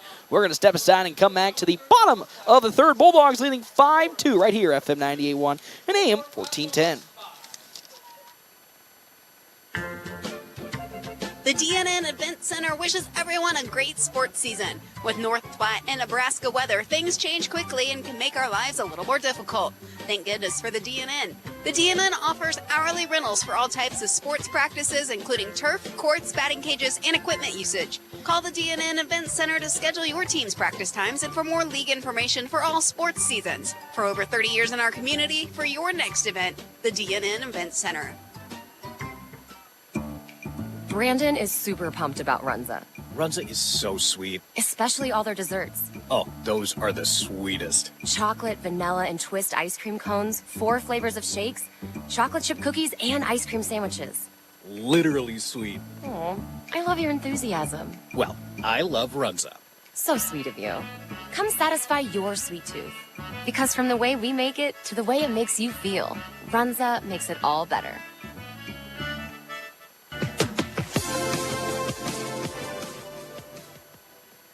Welcome back here to Bill Wood Field. North Platte High School leads 5-2 here in this bottom of the third inning. And our inning breaks brought to you in part by Kevin McGann and the Fortify Group. Check out Kevin McGann and the Fortify Group. His location, 621 South Dewey, Suite B. So we're going to have a pinch hitter here for North. Well, I'll say a pinch hitter, but it's going to be Connor Stifler taking over for Race Morkey. Also, thank you to our sponsors here for today's game. Sand Hills State Bank, the most committed brand of bank with locations in North Platte, Ogallala, Grant, and many more. Head to sandhillstate.com for a full list of services and locations. For the freshman, Stifler hitting .300 on the year. He's got 2 RBIs to his name, no doubles, and 3 hits. Leading off here in this bottom of the third inning with a 5-2 lead for North Platte High School. That's the 6-hole hitter. And the 7-hole hitter is Jordan Yonkers. And then, of course, Gabe Moreno in the hole for the Dogs. They lead 5-2. Still on the mound, though, Briggs Winfrey. For Aurora, again, haven't seen anybody in the bullpen since that, top of the first inning. And no action has been come, as that one's going to be outside of Stifler for ball number 1. A little surprised that maybe they haven't at least been keeping somebody warm with how Stifler's been playing. As the 1-0 swung on and missed by Connor Stifler. For Winfrey, how Winfrey was playing, but Stifler there strikes and swings and misses for strike number 1. I think earlier today we were talking Aurora. They haven't played a whole lot of games this season. Nope, 0-4 so far this season. It's kind of like North Platte the same, but haven't played a whole lot, so haven't really got the chance to be out quite a bit. That pitch is high upstairs for ball number 2. Most of their games will come in the month of April, just like a whole heck of a lot of other teams. North Platte, though, will have a doubleheader against Grand Island next Friday, straight into a game on Saturday against Kearney. Is Landon Greeno now going out to get some pitches? That pitch outside once again to Stifler for ball 3. It's 3-1. So Greeno now warming up in the bullpen. North Platte High School. Yeah, that's going to be smart. You're going to want to save pitchers. I mean, that's going to be next week. That's a huge 3 games. Doubleheader with Grand Island and Kearney. I mean, Grand Island usually produces one division player every year. That pitch down low, ball 4. So Stifler will walk his way on over to first. A 5-pitch walk. And then Kearney as well. Those are Class A schools, so that's going to be really your first real test of the season on how you're going to be playing. Because so far, you could say North Platte has been playing a relatively soft, easy schedule, except for South Sioux City and then Malcolm. So the fact that they're going to have a Grand Island doubleheader and then a Kearney game immediately after that the next day, whew, that's going to be quite a stretch as Jordan Yonkers comes up to bat. He grounded out on over to first in his first plate appearance. That pitch is in there for strike number 1. And that's still looking at that Grand Island. Grand Island's a team year in, year out. They'll produce at least 1-2 kids at Division I level. I mean, the last couple of years we've seen a couple of their kids play at Nebraska, so they have such a great coaching staff at Grand Island. And Kearney, they've only had a team since 2019, but they have been in the state tournament every year. As now Winfrey will fire his 0-1 and make that an 0-2 after the foul off from Yonkers. And of course, we talk about the Legion system being a huge, proprietor there. Kearney has had a Legion team that's been on fire for however many, feels like decades at this point. And then Grand Island, a team that always puts up great competition. Last year made it into the championship round of districts. It's a pickup attempt to first, going to get away from the first baseman, and with that, Stifler's going to make his way over into second, maybe even to third. There goes Connor Stifler, and he'll stop on over at third base following the error. And with that, Stifler going to make his way up. And just like that, another error committed, though, on the side of the Huskies leads to a North Platte runner making it on over to third. I mean, just looking at that throwback attempt, I just don't really think Aurora was expecting it, to be Again, honest with you. just like with the throw into center field on the pickoff attempt last inning, they just weren't ready for it. And with that, that's the 4th error today for the Huskies. That one slow roller going to get into right field for a base hit from Jordan Yonkers, and another run comes home for North Platte. It's now 6-2 in favor of the Bulldogs, and still no action being put into the bullpen by Aurora. As Gabe Moreno now comes up to bat. Again, he's singled in his first plate appearance for North Platte High School in the left field. Following Moreno, Ty Hanneborg and Caden Jonason, still nobody out. And I'm telling you, yet again, they're getting to the scary part of the order where if you're Briggs Winfrey, you want to try to find a way to get that runner off at first. As that first pitch is down low to Moreno for ball number 1. 6-2 lead. There's only 3 hits so far, if I remember correctly. Only 3 hits in this ball game. Maybe 4. I don't know if I counted the Greeno one. That's what I thought. So, still 3 total hits as that one's going to just fall in for strike number 1 to Moreno. So far for North Platte High School, pretty happy with the level of play so far. Maybe probably wish those first 2 runs came back, but man, oh man, another great game for this Bulldog squad as Winfrey fires. Oh, that one's in the dirt. Going to bounce off of Gabe Moreno. And with that on over to second goes Jordan Yonkers. But they're going to say he got hit by that pitch. And with that on over to first goes Moreno. So another, I believe, the 5th hit by pitch today. Player hit by a pitch on the side of North Platte High School. And that brings up Ty Hanneborg with nobody out. Hanneborg reached on an error in his first plate appearance. And yet again, another scary situation on over for Briggs Winfrey as Jake from the Telegraph makes his way up here. Fashionably late, as he smiles his way here. But, I mean, how do you feel about no action in the bullpen for this Aurora squad? At the same time, you don't feel like it's all been on Briggs Winfrey. But at the same time, it just seems like he's not being able to hold the fort down on the mound. Yeah, I am a little confused. I'm great. I'm assuming Aurora wants to say maybe some of their better pitchers for their upcoming games, but oh, I say that. A good bunt put down by Ty Hanneborg. Going to bolt his way to first. He gets there in time, and the bases are now loaded, and a beautiful bunt by the Bulldogs. Another specialty that they are just so good at, and just like that, again, the bases are loaded for RBI leader Caden Jonason. He's 0 for 1 today, walked in his first plate appearance, and then reached on an error in his second. Now has the bases loaded with Hanneborg at first, Moreno at second, and then Yonkers at third.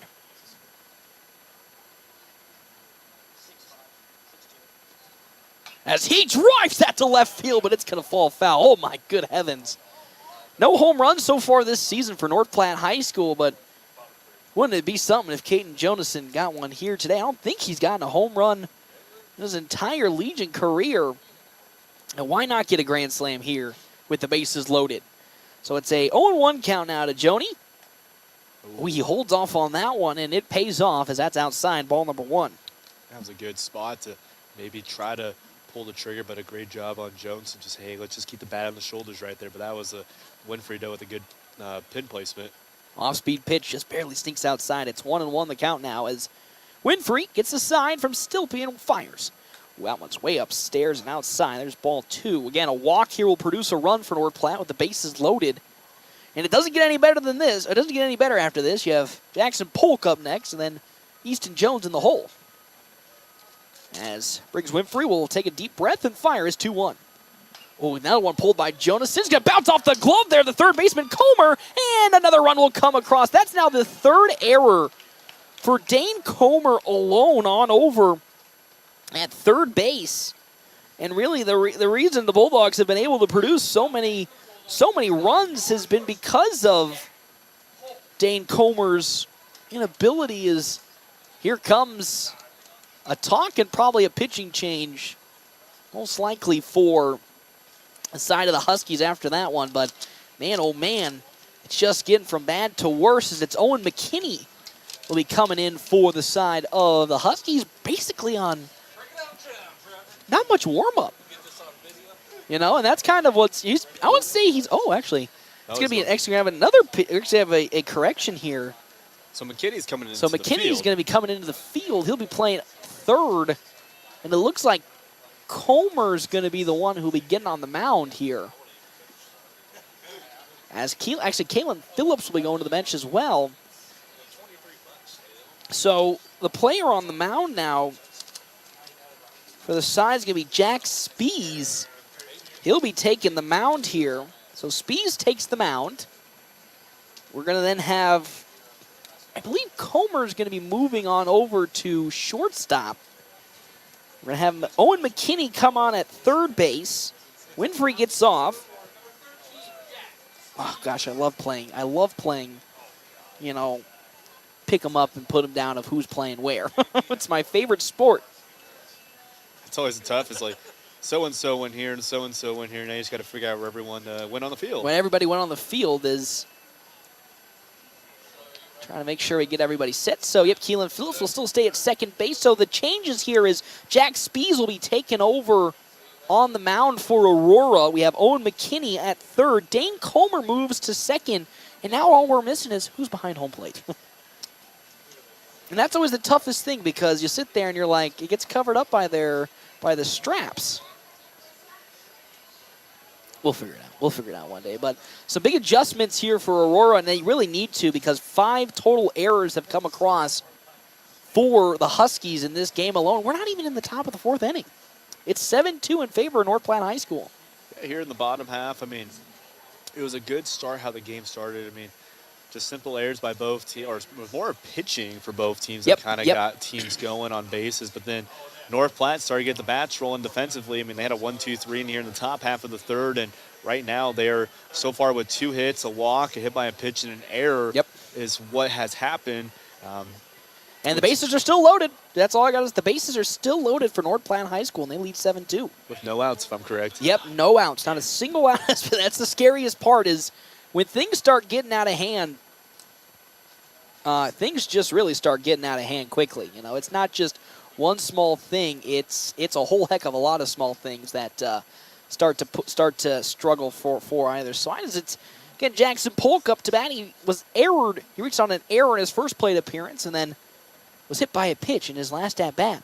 He is Jonason on over at first. Hannibal gets second, and then Gabe Moreno at third. That one going to be upstairs for ball number 1 to Jack Polk. But again, the bases still loaded. Yeah, bases still loaded. Just Spees, our new pitcher on the mound, just a quick high pitch. Just his release point just a little high on that fastball. Next one, way outside and behind. And, you know, we talked about it coming in here. Man didn't really have many warm-up pitches going in here to this game, or into this inning specifically. As, once again, here comes Jack Spees setting up, and he'll fire. That one's in the dirt for ball number 3. It's 3-0 the count now. Bases loaded, so thank you so much, my good sir. As our computer kind of passed out for a second there because of how long this inning has gone. But bases loaded, 3-0 count. A walk will essentially bring 1 run home. And it will just do that. One walk, and just like that, another run comes home for North Platte High School. It's 8-2. And I don't want to be that guy, but we are approaching run rule territory at this point. 4 more runs need to come across for North Platte High School for the, and then the game will end essentially the 5th inning. Top of the 5th is when it'll come to an end at this point if Aurora and the Huskies can't really find any momentum going. Spees drilled. That's going to reach its way into center field. 1 run scores. 2 run scores. Are they going to bring them? They will not be bringing Jack Polkin with that. 2 more runs come across for North Platte on another hit. That's the 3rd hit today for North Platte, and it's now 10-2. Great hit, just great contact. Just drilled it up the middle there for Jones. And just, like I said, he just drilled it right up the middle as perfect as it can go and scored 2. And now here comes a pinch runner in here for the Bulldogs. I believe that's going to be Logan Hayes. He'll be taken over for Easton Jones. And now Landon Greeno comes up. Hey, Greeno, 2-0 on the day today for North Platte High School. 2 singles, all in over the shortstop's head. And his 2 at-bats. 10-2 now in this bottom of the 3rd inning. Spees sets and fires to Greeno. Way upstairs. Ball number 1. Yeah, just a high fastball. And kind of, I really think at this point, just put the ball over the plate. Try not to get anything fancy. Just maybe try to put the ball over the plate. So with that, it's currently a 10-2 lead. A 1-0 pitch now will turn into a 2-0 count. Once again, thank you, my good Sir Cannon, for helping me out there. This is what I hate about being 5'9". My arms are pretty short, so I can't reach over and put passwords in. So 1-0 the count into 1 Landon Greeno. That one going to get away from the catcher, and with that, it's going to easily score Jackson Polk. Another run comes home for North Platte High School. It's 11-2 now. All the things just falling apart, and there's nothing really else you can say about it because kind of Huskies shooting themselves in the foot, not having a pitcher warmed up for this moment. And then Bulldogs taking full advantage of it. It's now 11-2. As Spees fires his 3-0 pitch. We're going to make that 4-0, and just like that, Landon Greeno is going to walk his way on over to first. And now, here comes Dean McIntyre. Against a pitcher here like Jack Spees, I am hoping I get to see a home run. McIntyre, and any time I see him, has at least hit 1 home run. So, he is the most likely candidate this season for North Platte to hit a home run. He's got the biggest power and the smoothest swing. So, against a pitcher like Spees who's really struggling, I'm not doubting it's in the back of his mind. As Spees will glance over to Greeno at first, and then as well as Hayes at 3rd and fire. Well, we're going to get down in the dirt. Ball number 1. Well, we might have to wait on that if only he can get it into the zone first. Yeah, it's just one of those. You can definitely tell the nervousness there for Spees. Just like I said, just got to get her over the car of the plates. That's all you got to do. So here comes the now 1-0 pitch to McIntyre. He swings on it and pops it sky high. Coming on now gets Keelan Phillips, still going. Phillips, it's going to fall in for a base hit. Greeno is going to get on over, hopefully to second, not in time, but a run will score being Logan Hayes in another situation where just the unluckiness of the game gets a free out for the Huskies, but another run comes across. It's 12-2, and with that, Bulldogs now lead 12-2. Would you count that as an error or as a hit there? That one's quite tough if you think about it. As now we have a courtesy runner for the side of Dean McIntyre. Yeah, it was one of those where the second baseman dropped back and the right fielder came, and kind of how it looked like is it looked like from the advantages that the right fielder called the ball, which forced the second baseman to quit running, jogging back. Yep. It did look like the right fielder said, I got the ball, but then it just dropped. It just dropped, and just like that, it's now 12-2 in favor of North Platte High School with Connor Stifler up to bat for the Bulldogs, and on over at first base, Jackson Peters. As Spees will now fire his first pitch in to Stifler. He walked on his first plate appearance. As back gets Peters on the pickoff attempt. Following Stifler, Jordan Yonkers, and then Gabe Moreno. Basically back to the top of the order in this inning. Ooh, that off speed just sneaks too far in for ball number 1. It's 1-0 the count now. Yeah, that was a good inside pitch, but off speed inside, just missed that inside. Really that back corner. All baseball do is got to barely touch it to get that strike call. Here comes Spees now, looking to deliver his 1-0. Runner goes Peters. Got a nice jump, but a beautiful throw on over to second, and it's an easy out, and there's out number 2. Down goes Jackson Peters trying to steal. And there's now 2 down in this inning. Great throw, though, from the catcher. I mean, just do an absolute missile to get Peters out, but give the catcher kind of beautiful throw. 2 down here. 2-0 the count to Stifler with a 12-2 lead in favor of North Platte High School. Here comes a pitch from Spees into Stifler. He swings and fouls it down the third base side for strike number 1. It's 2-0 the count now. 2-1 the count. From Jack Spees into Connor Stifler, the freshman. As Spees will get the sign in and look to deliver. It's 2-1. Ooh, and we're going to find its way in for strike number 2. And assuming strike number 3 is down goes Connor Stifler. And just like that, the inning comes to an end. We're going to make our way to the top of the 4th. North Platte High School leading in this one 12-2 after a 3 errors, I believe, came in that inning alone for the Huskies. We'll make our way now top of the 4th when we come back here, FM 98.1, AM 1410, and as always, video live streaming on NorthPlattePost.com. State Bank is a bank for Sandhillers. Families, entrepreneurs, teachers, nonprofits, farmers, nurses, contractors, ranchers, stylists, artists, retailers, professionals, outfitters, restaurateurs, mechanics. It takes all of us to make the Sandhills prosper, and Sandhill State Bank is here to help. Open an account today at sandhillstate.com/open or visit one of our 10 locations across the Sandhills to start growing the Sandhills together. Sandhill State Bank. Member FDIC. Are you in the market for a new or pre-owned car, truck, or SUV? Look no further than Bill Summers Ford, Honda, Nissan, Lincoln for your next vehicle. Look online 24/7 at BillSummers.com. Bill Summers is Western Nebraska's leasing headquarters, and they have aggressive financing to get you into the vehicle you've been dreaming of. Check out all the inventory at BillSummers.com anytime. Bill Summers Ford, Honda, Nissan, Lincoln, where families are our business. Highway 83 and Walker Road in North Platte, and online 24/7 at BillSummers.com. BillSummers.com.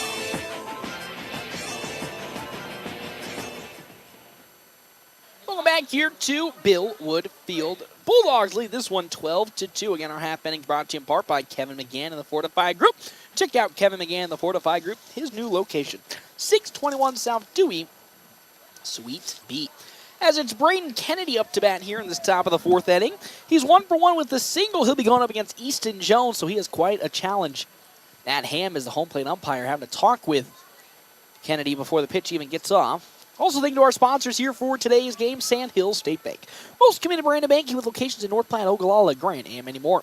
Head to sandhillstate.com for a full list of services and locations as Jones's first pitch is in the dirt for ball number 1. Yeah, I believe when we saw Kennedy the first time around, I believe he had the first hit of the ball game. Yeah, I think he did. You bring up a good point as that pitch once more in the dirt from Easton Jones. And we're here in this top of the 4th inning.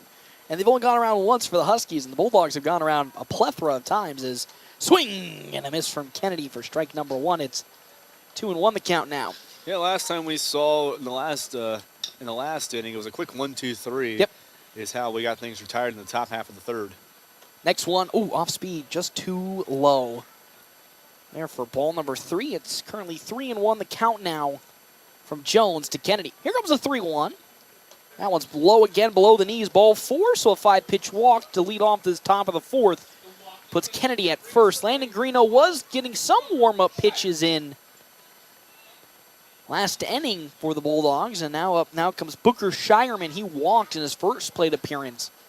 Back when the Huskies were threatening to score when he got on with that walk and had the bases loaded. As Jones fires. Had fastballs outside. 1-0 the count now. Kennedy's still at first for the Huskies. No action in either bullpen here in this top of the 4th inning. Jones sets and fires into Shireman. Swung on and driven into center field for a base hit. Huskies pick up their now 3rd hit today. And it advances the runners 1 base pass, and now you have a runner at 2nd and 3rd. Seems like up the middle's been kind of the fan favorite for both teams. For out of two of the 3 hits that or 4 hits Aurora's had, it's been 2 of them have been up the middle, and then we've seen a couple times North Platte had a couple up the middle, but also, some of the miscommunication errors we've seen from the Aurora has been up the middle as well. Up the middle as here comes Keelan Phillips. He had an infield fly rule on his last at bat when the bases were loaded. First pitch in from Jones is there for strike number 1. 2 runners on at second and first.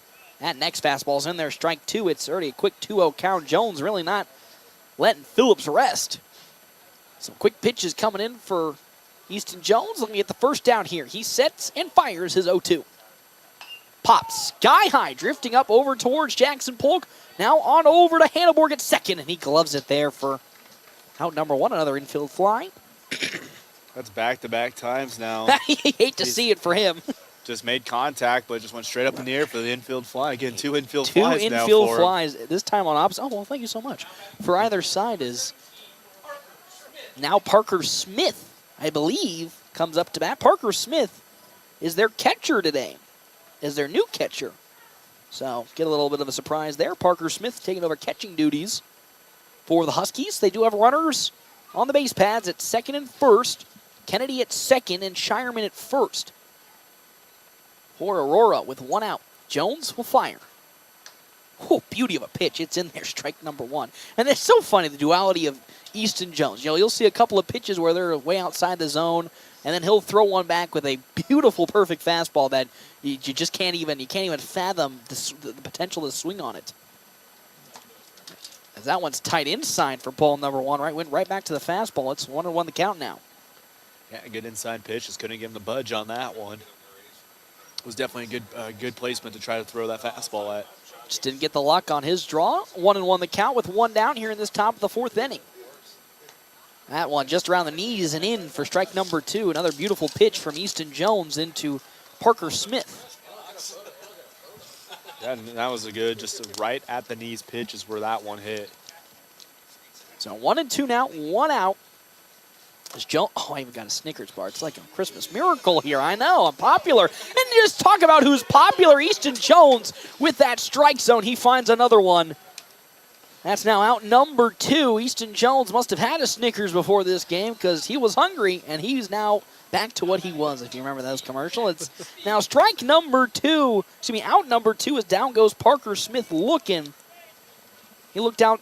Another strikeout, second for Easton Jones, and there's 2 down here in this top of the 4th inning. After giving up, 2 runners to get on back-to-back outs. And now the Huskies are staring at the hole of, another inning with no runs.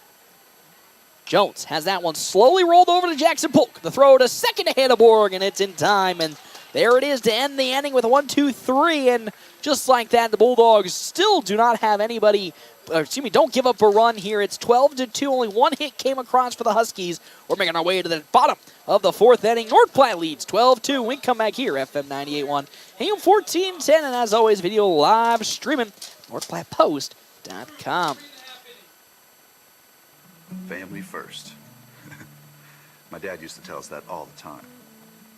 But family first wasn't just something he'd say to us. It was how he lived every day of his life. And it's how I try to live mine, too. At Shelter Insurance, our agents are dedicated to helping provide personalized auto, home, and life protection that puts your family first. Find me, Brent Rogo, at 502 East Francis. Free PC and Mac checkups at CT Computer Services in North Platte? That's right.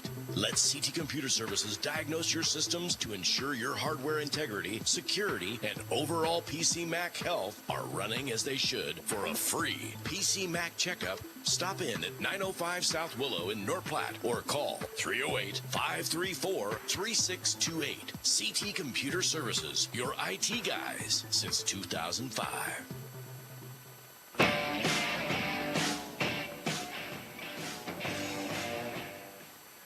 Welcome back here, Billwood Field. North Platte High School leads this one 12-2 in the bottom of the fourth inning. Our inning breaks brought to you in part by Kevin McGann of the Fortifying Group. Check out Kevin McGann of the Fortifying Group at his location, 621 South Dewey, Suite B.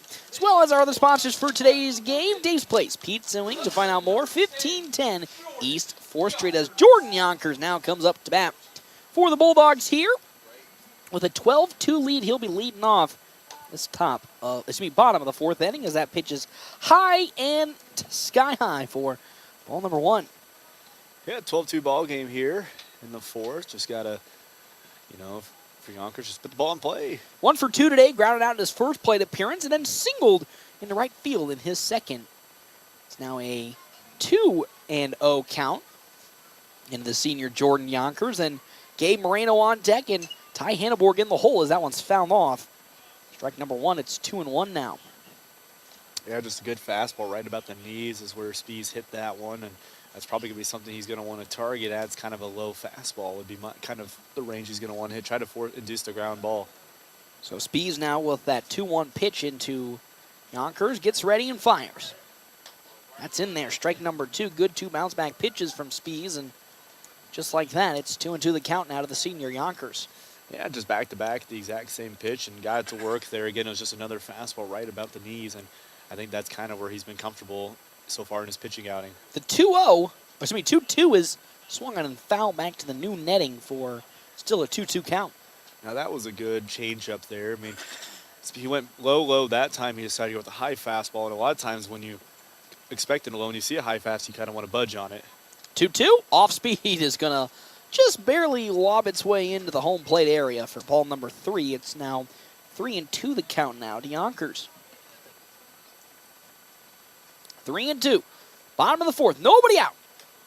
Oh, my good heavens. That one's just going to clip the bottom of the zone in the corner for first strikeout here for Jake Spees. And just like that, it's one down in this bottom of the fourth inning. That one just squeaking its way in. Well, looks like we're going to have a pinch hitter coming in. So we're going to have a pinch hitter coming in for Gabe Moreno. It's going to be Tyler Townsend for North Platte High School. Townsend showing up last year for American Legion team. Saw a few good games early on in the year. So far this year for Tyler Townsend, from the batting standpoint, 317 at-bats with 3 RBIs, and he does have 2 doubles.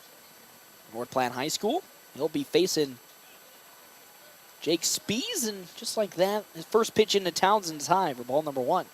Yeah, it's a high fastball. One try to give him the budge at it, but well, there goes another fastball. That's way upstairs and a whole new almost area code. It's 2-0 the count now.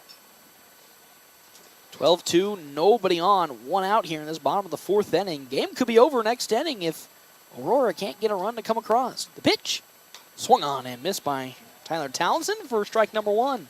Good pitch right down the heart of the plate right there, and Townsend was just a little early on his swing. Townsend here, sophomore, gets some action as here comes that 2-1.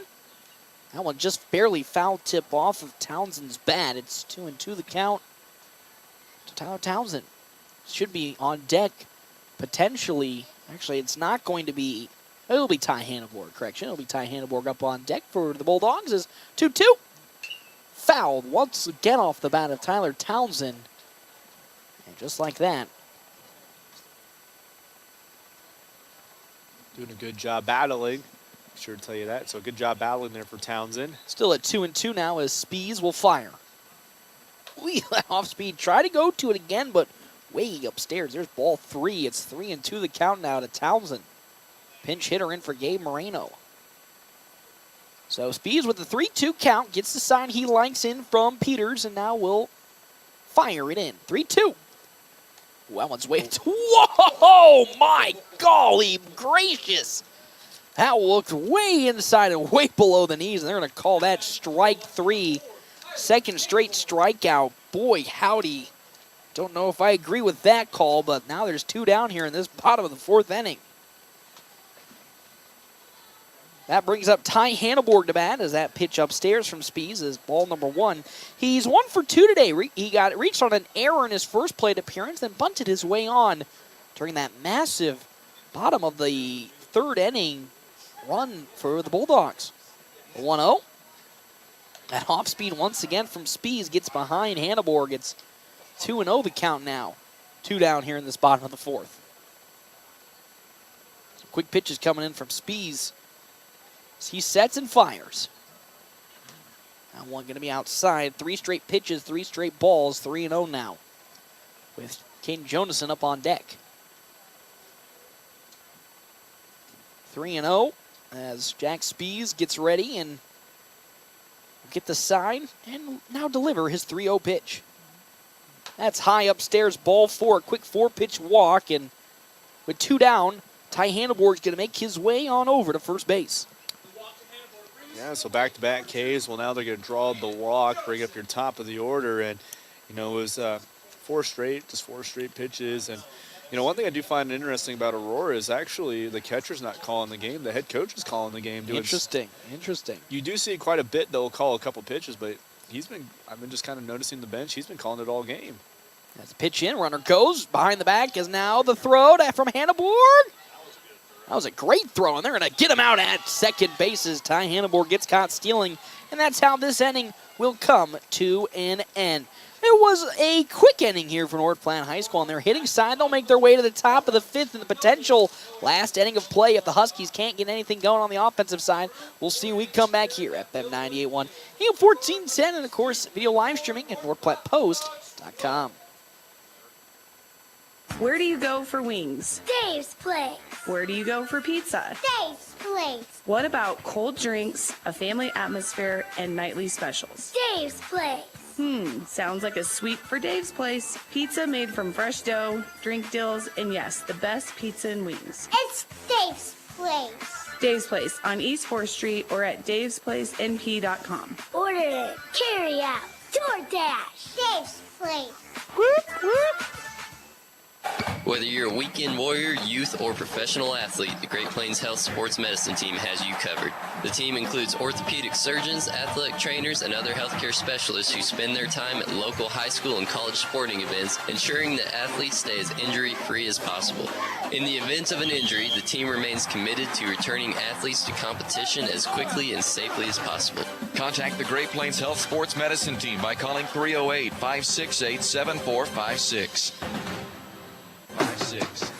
I'm Jared Remus with Jerry Remus Chevrolet of North Platte. The Bulldogs play here on FM 98.1 and 1410 AM KOOQ AM North Platte. We've got the keys to your new car.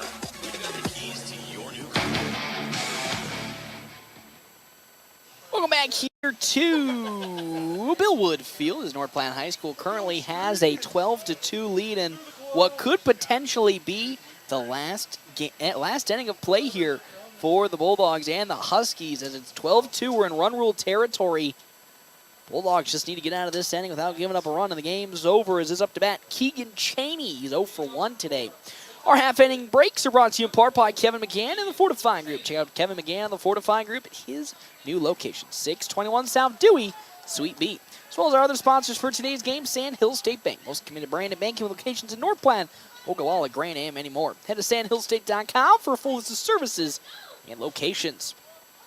As Landon Greeno now up to pitch for North Platte High School. Easton Jones gets done as Keegan Cheney misses that swing. 1-1 the count. We've seen, of course, Landon Greeno for the American Legion team when he comes on the mound in relief efforts only. A couple of spot starts here and there in his 1 year after transferring. That next pitch is going to get away from the new catcher, Easton Geisler. Ball number 2. Easton Jones has moved on over to first. Tyler Townsend to left field, and Jordan Yonkers in right field for North Platte. 2-1 from Greeno. That's high upstairs. There's ball 3 to Keegan Cheney. 3-1 the count now. Nobody on, nobody out here in this top of the 5th inning. Greeno will get the sign from Geisler. Like what he sees and will fire his 3-1 pitch. Ooh, tight inside, and it's there for strike number 1. That was a good courtesy strike there. It was an inside pitch and just paints the corner. That inside part of the zone has sure has opened up just a little bit here in the closing couple of innings. The 3-2 from Greeno. That one slowly chipped on over to Jones at first. It gets out of his glove. He reaches, And he's able to get it just in time. It bounced out of Jones's glove, but doesn't matter as he's able to tap on first base. And something changed in the approach, so they're going to say that the runner, Keegan Cheney, actually is going to be safe at first base. As head coach John Byrne will go have a talk with them, but not get much words in as Cheney makes it to first on a single.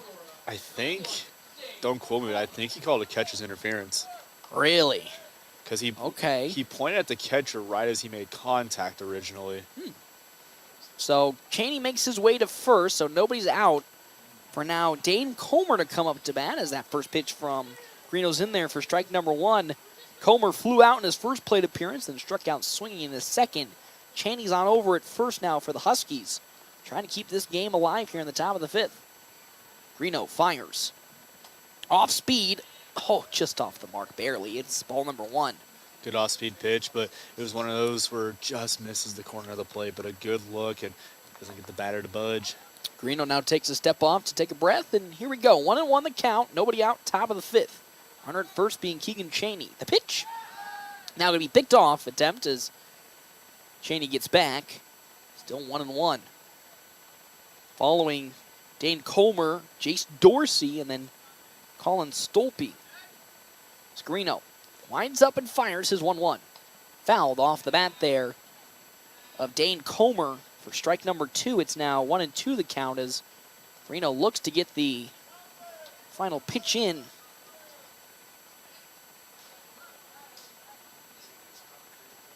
With nobody out in this top of the 5th. The 1-2 runner goes. That one slowly chopped to land in Greeno's glove. The throw to first in time. Just like that, one down here. This top of the 5th inning. Yeah, and a nice, good 1-3. And, for Greeno being a left-handed, flamethrower, he had to get his body turned quick to get that off. That was a close play at first, but great job just to get in there and just in time. That is, but that does move the runner on over to second base for Jace Dorsey. 0 for 1, struck out looking in his first plate appearance and walked in his second as he swings and misses strike number 1. Yeah, just swung right through. It was a good swing, but just a little early in the swing. So with that, now the count moves to 0-1 to Dorsey. Colin Stolpe on deck with Braden Kennedy in the hole. The pitch. Off speed. Oh, my good heavens. We'll find the mark. Strike number 2. That one looked below the knees. Below the knees. Just want to give a good shout out. A good crowd coming in on today here for the first inaugural home game. And also from Aurora.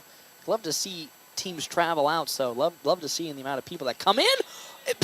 Well, that one just outside. I'm going to say you're going to call that one a no strike and then call the other one a strike, so I would have wished I flip-flopped it. But it's 1-2 the count now into Jace Dorsey as Greeno now will look to fire with a runner at second base. 1 out. He fires. Oh my, that one's driven out to center field. It's going, and it's going to get into the glove of Caden Joneson for out number 2. Looked kind of scary. They had the infield in quite far, but Joni with that speed going to run on out and glove it for out number 2. My heavens. Nice job, and for Joneson, where he caught that really was more in the left center territory, more for your left fielder, but he just used his speed. And you talk about, there's a reason why he's the fastest kid for North Platte, and just use it right out there from center field and make the grab for out number 2. So up now comes Colin Stolpe for what could be the final time today for Aurora's offense if he can't get a run to come across. Beautiful pitch from Greeno's in there for strike number 1 as Stolpe swings right past it. So, again, Huskies, also like North Platte, really struggling to find the hits today. But North Platte has a 12-2 lead thanks to the 5 errors put on by the Huskies defense. Another beautiful throw from Greeno into the zone for strike 2. And here we go. Huskies down to their final strike. Can North Platte end it and win with a 12-2 game here? Greeno looks at second. The 0-2. Okay, well, that one's a bit outside there. Is 1-2 the count now. Tried to go with the off speed, but just missed it. Don't blame him on that pitch. Just a little bit outside on that one. 1-2 the count now to Colin Stolpe with Cheney at second. He now will once again try that 1-2. Well, that one's down below. It's going to bounce away from Geisler, and with that, Keegan Cheney's going to walk his way on over to third on the passed up ball, and now it's back. Now it's back to a 2-2 count, with the runner now even closer in scoring distance, 90 feet away at third. I think for Greeno, your best bet, just play catch, throw a fastball down the pipe. He's looked so good with those fastballs this inning. Here comes the 2-2. That's going to be slow chipped, and they're going to say it's foul off of front ankle. His ankle, and with that, it's still a 2-2 count for Colin Stolpe. Yeah, it was one of those where he made the swing, wasn't a hard swing, but just hit really his front part of his ankle before. It was a good call there by the home plate umpire to signal it right away. Greeno shakes off a couple signs from Geisler and fires the 2-2. Oh, swing and a miss. Going to throw it on over to first, and that is how this game will come to an end as North Platte High School takes down the Huskies here today in a 12-2 victory. Unbelievable performance from the pitching side and the defensive side of things.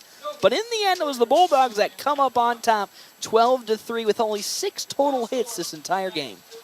3 on either side. 3 for the Bulldogs, 3 for the Huskies. And I mean, really, you just couldn't have asked for a better all-around solid performance for North Platte High School. Yeah, really good performance, especially for your first game here at home in front of a good crowd. And yep, you know, it was your only game at home this year. It was one of those where it started off really, really close, and then they just got things. You know, it was good first 2 innings. It was back-to-back, but then it's kind of scary those first 2 innings because neither side really could find any momentum on the pitching side of things. Yeah, then once you got changed, and that's when North Platte, they got the bats rolling. They were doing a great job defensively, making good plays, just all around a good job from North Platte. You know, got the first couple innings done, but once they got in the groove and they played some great baseball. You know, and again, I think what just breaks down to it is they were the team that didn't commit the errors. You know, we talk about, you know, what really was a difference maker. 5 total errors on the side of the Huskies compared to the Bulldogs 1. That's in any type of baseball, whether it be Legion or here, you can't be having any of that. I agree 100%. And with that, we'll step aside and we'll take a quick break. We come back, quick stop, post-game show as the juniors will be setting up now. We'll step aside and we'll come back for some more quick stop post-game action right here, FM 98.1, AM 1410, and as always, video live streaming on NorthPlattePost.com. Are you ready to embark on an exciting new career? Larry's Glass has been a trusted name in custom glass design for over 40 years, and they are seeking a skilled glazier to join their team. If you have a passion for precision and craftsmanship, this is the perfect opportunity for you. Install glass in commercial, residential, and auto settings. Get paid while you train for a new career. Stop into Larry's Glass at 211 West 5th Street, North Platte, and discuss how you can be part of their team and build a fulfilling career. The DNN Event Center wishes everyone a great sports season. With North Platte and Nebraska weather, things change quickly and can make our lives a little more difficult. Thank goodness for the DNN.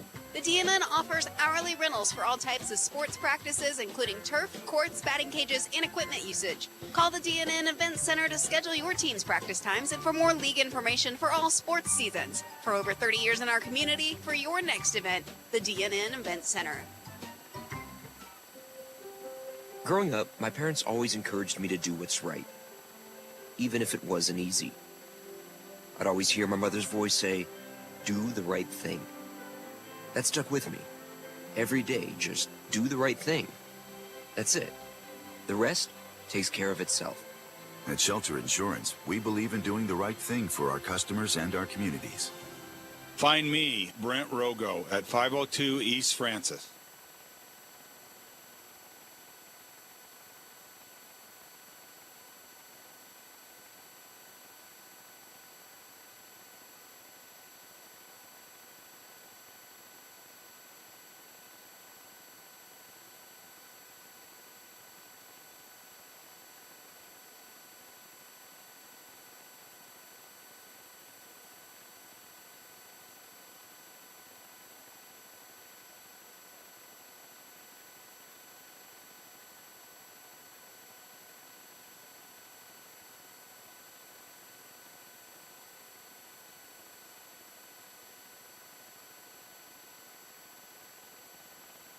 Tuesdays and Thursdays with rollbacks for savings of 15 cents per gallon. Huge savings. The Sinclair Dino pays saving you at the pump. Don't forget Frazzle Gourmet Slushes and For Real Shakes and Smoothies. Gourmet coffee at everyday low prices on your favorite beers.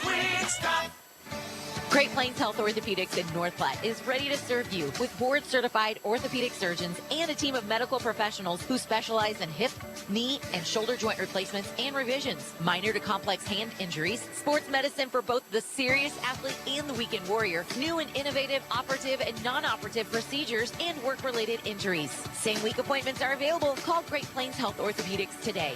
Your health is our mission. Great Plains Health. Taylor is living the Runza dream. The Fry Life is the high life. He's stacking up rewards on the Runza mobile app. Points on points on points on points. That's a lot of free food from Runza. Yep, I'm headed there for lunch today. Download the Runza mobile app to start getting rewards. Because from the way we make it to the way it makes you feel, Runza makes it all better. Your husband is pretty handy to have around. He makes the world's best mac and cheese. He's in the Tickle Monster Hall of Fame. And he can teach anyone how to throw strikes. Full of water? Honey, I think we need a plumber. Is a little out of his league. From Shelter Insurance comes in handy. We'll help get your house back in order and your husband back to what he does best. Find me, Brent Rogo, at 502 East Francis.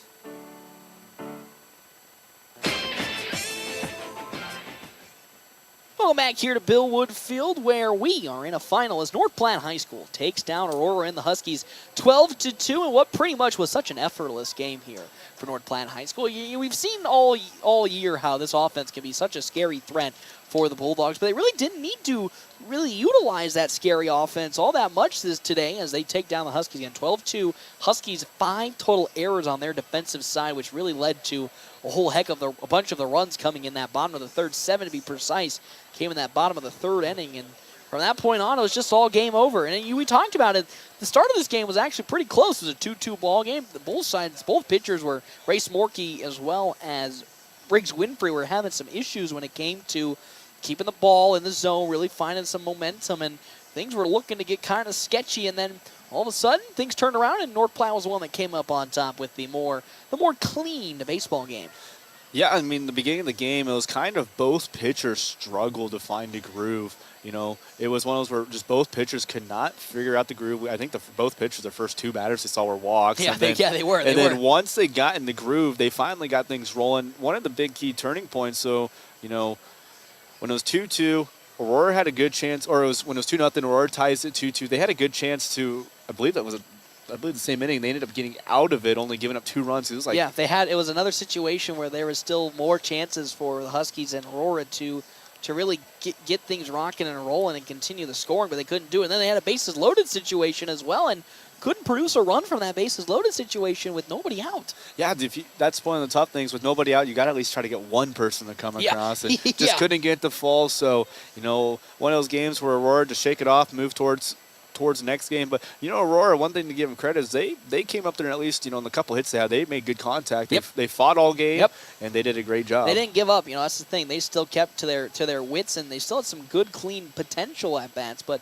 just couldn't go their way, and really it just falls upon that defense. 5 errors. You know, you talk about just giving up 1 or 2 errors being the death sentence for some teams, but can't give up 5 errors in a single game and expect it to either be good or either to be close. And if I'm correct on those errors, I believe a run was scored at least one time on all 5 errors. Or at least putting a runner in better scoring position than before. And all 3 of them happened at third base with Dane Comer, and you hate to pick on Dane Comer, but unfortunately for him, tough day out at third base specifically for him. And those 3 errors came at really key points when Aurora was looking like maybe they were starting to get a little bit of that momentum back on their side. Yeah, trying to get the momentum, but unfortunately, you know, I think a big thing though is just what killed them was just the errors, and errors in pitching were just a couple too. More of the errors was what killed them the most in this ball game. I got to go through and count how many errors they had, but there's a good handful on there. Yep. But you know, overall, again for North Platte High School, you just got to love what you saw from not just, even though the hitting didn't come really through in big fruition that you normally see, as they only put up 3 hits this entire game for North Platte High School. But, overall, you just got to be happy with how the pitching responded, because we talked about it, how it was kind of going to be scary for the Bulldogs, when things got off to a rough start for Race Morkey. And then, it just all turned around from that point on. And with that, Easton Jones came in. He really put a nice nail on the coffin for the Bulldogs in terms of really batting in the hatches down. And then Landon Greeno comes on in, and a runner did get on in a weird circumstance where I think there was catcher interference. But overall, you got to be happy with how North Platte pitchers came about. Yeah, that 2 runs that came through, there's nothing you can really do about that. It just boils down to, don't give up those 2 walks, and, this would be a different game. It would probably be a scoreless game if those 2 walks didn't happen. 100%. Walks, hit by pitches, those are kind of been another big 2 factors in the ball game. But overall, just a good game on both teams, and they played a good game. Both teams had their struggles, both teams had their strengths. But hey, now you know what to look forward to in your next ball game. Yep, and it's going to be quite an interesting road for North Platte High School in these next couple of games, because they're just because of how small their schedule is, because they recently just added the programs.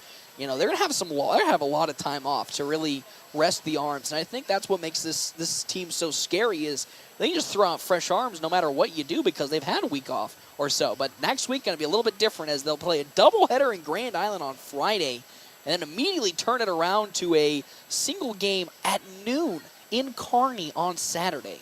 Yeah, and that's, and we've talked about it. Kearney, Grand Island, those are 2 teams that have a really good chance of making it to the state tournament, the Class A. Oh, yeah. So, one thing I do like here, North Platte having this break, is they will have pitchers ready to go. We saw what they did against Kearney and Grand Island last season in the Legion season, and Kearney Grand Island's kind of the same boat as North Platte. If they're playing high school baseball, majority of them will go back and play Legion ball. Yep, so you're essentially looking at an early Legion matchup, for these teams. And last year, North Platte played Kearney close, and I think came out with 2 wins against Kearney. And the only one, it was unfortunately just that district game was where Kearney came on top. Yep. Actually, I know they did, because North Platte got that walk-off in the 19th inning game. Was that the Kearney game? I forget which game that was. That felt so long ago. We got to go back. That felt so long ago. Go back and look at YouTube. Yeah, that game's probably still going on right now, if I'm being honest with you. That game probably is still going on. But, and that's actually, I think, this game's coming up on Friday and Saturday. It's going to be really the best test for North Platte High School. And you hate to say that, because so far, it's just been such an easy road. They lost to Malcolm. South Sioux City were the 2 teams so far this season that you can circle and say, yeah, those are the toughest, some of the toughest teams they've faced so far. But now you're really getting into the big boys. Kearney, Grand Island always have potential college players on their team. As you said, I think Grand Island always has at least 1 on their squad, and that's always a scary team, even in Legion. It'd still be the same for high school baseball as well. Don't have to split it between the 2 different Grand Island teams. They all can play on one if they go to, of course, normal Grand Island, not Grand Island, Northwest. But it's going to really need for the Bulldogs to play their best game, and I think getting another victory here, but then also getting that week off is really going to prepare them for that probably the toughest grind of the season. And you hate it, that truly is, because that's the only essentially 3 games in 2 days they'll play this whole year, unless they make it to districts and state.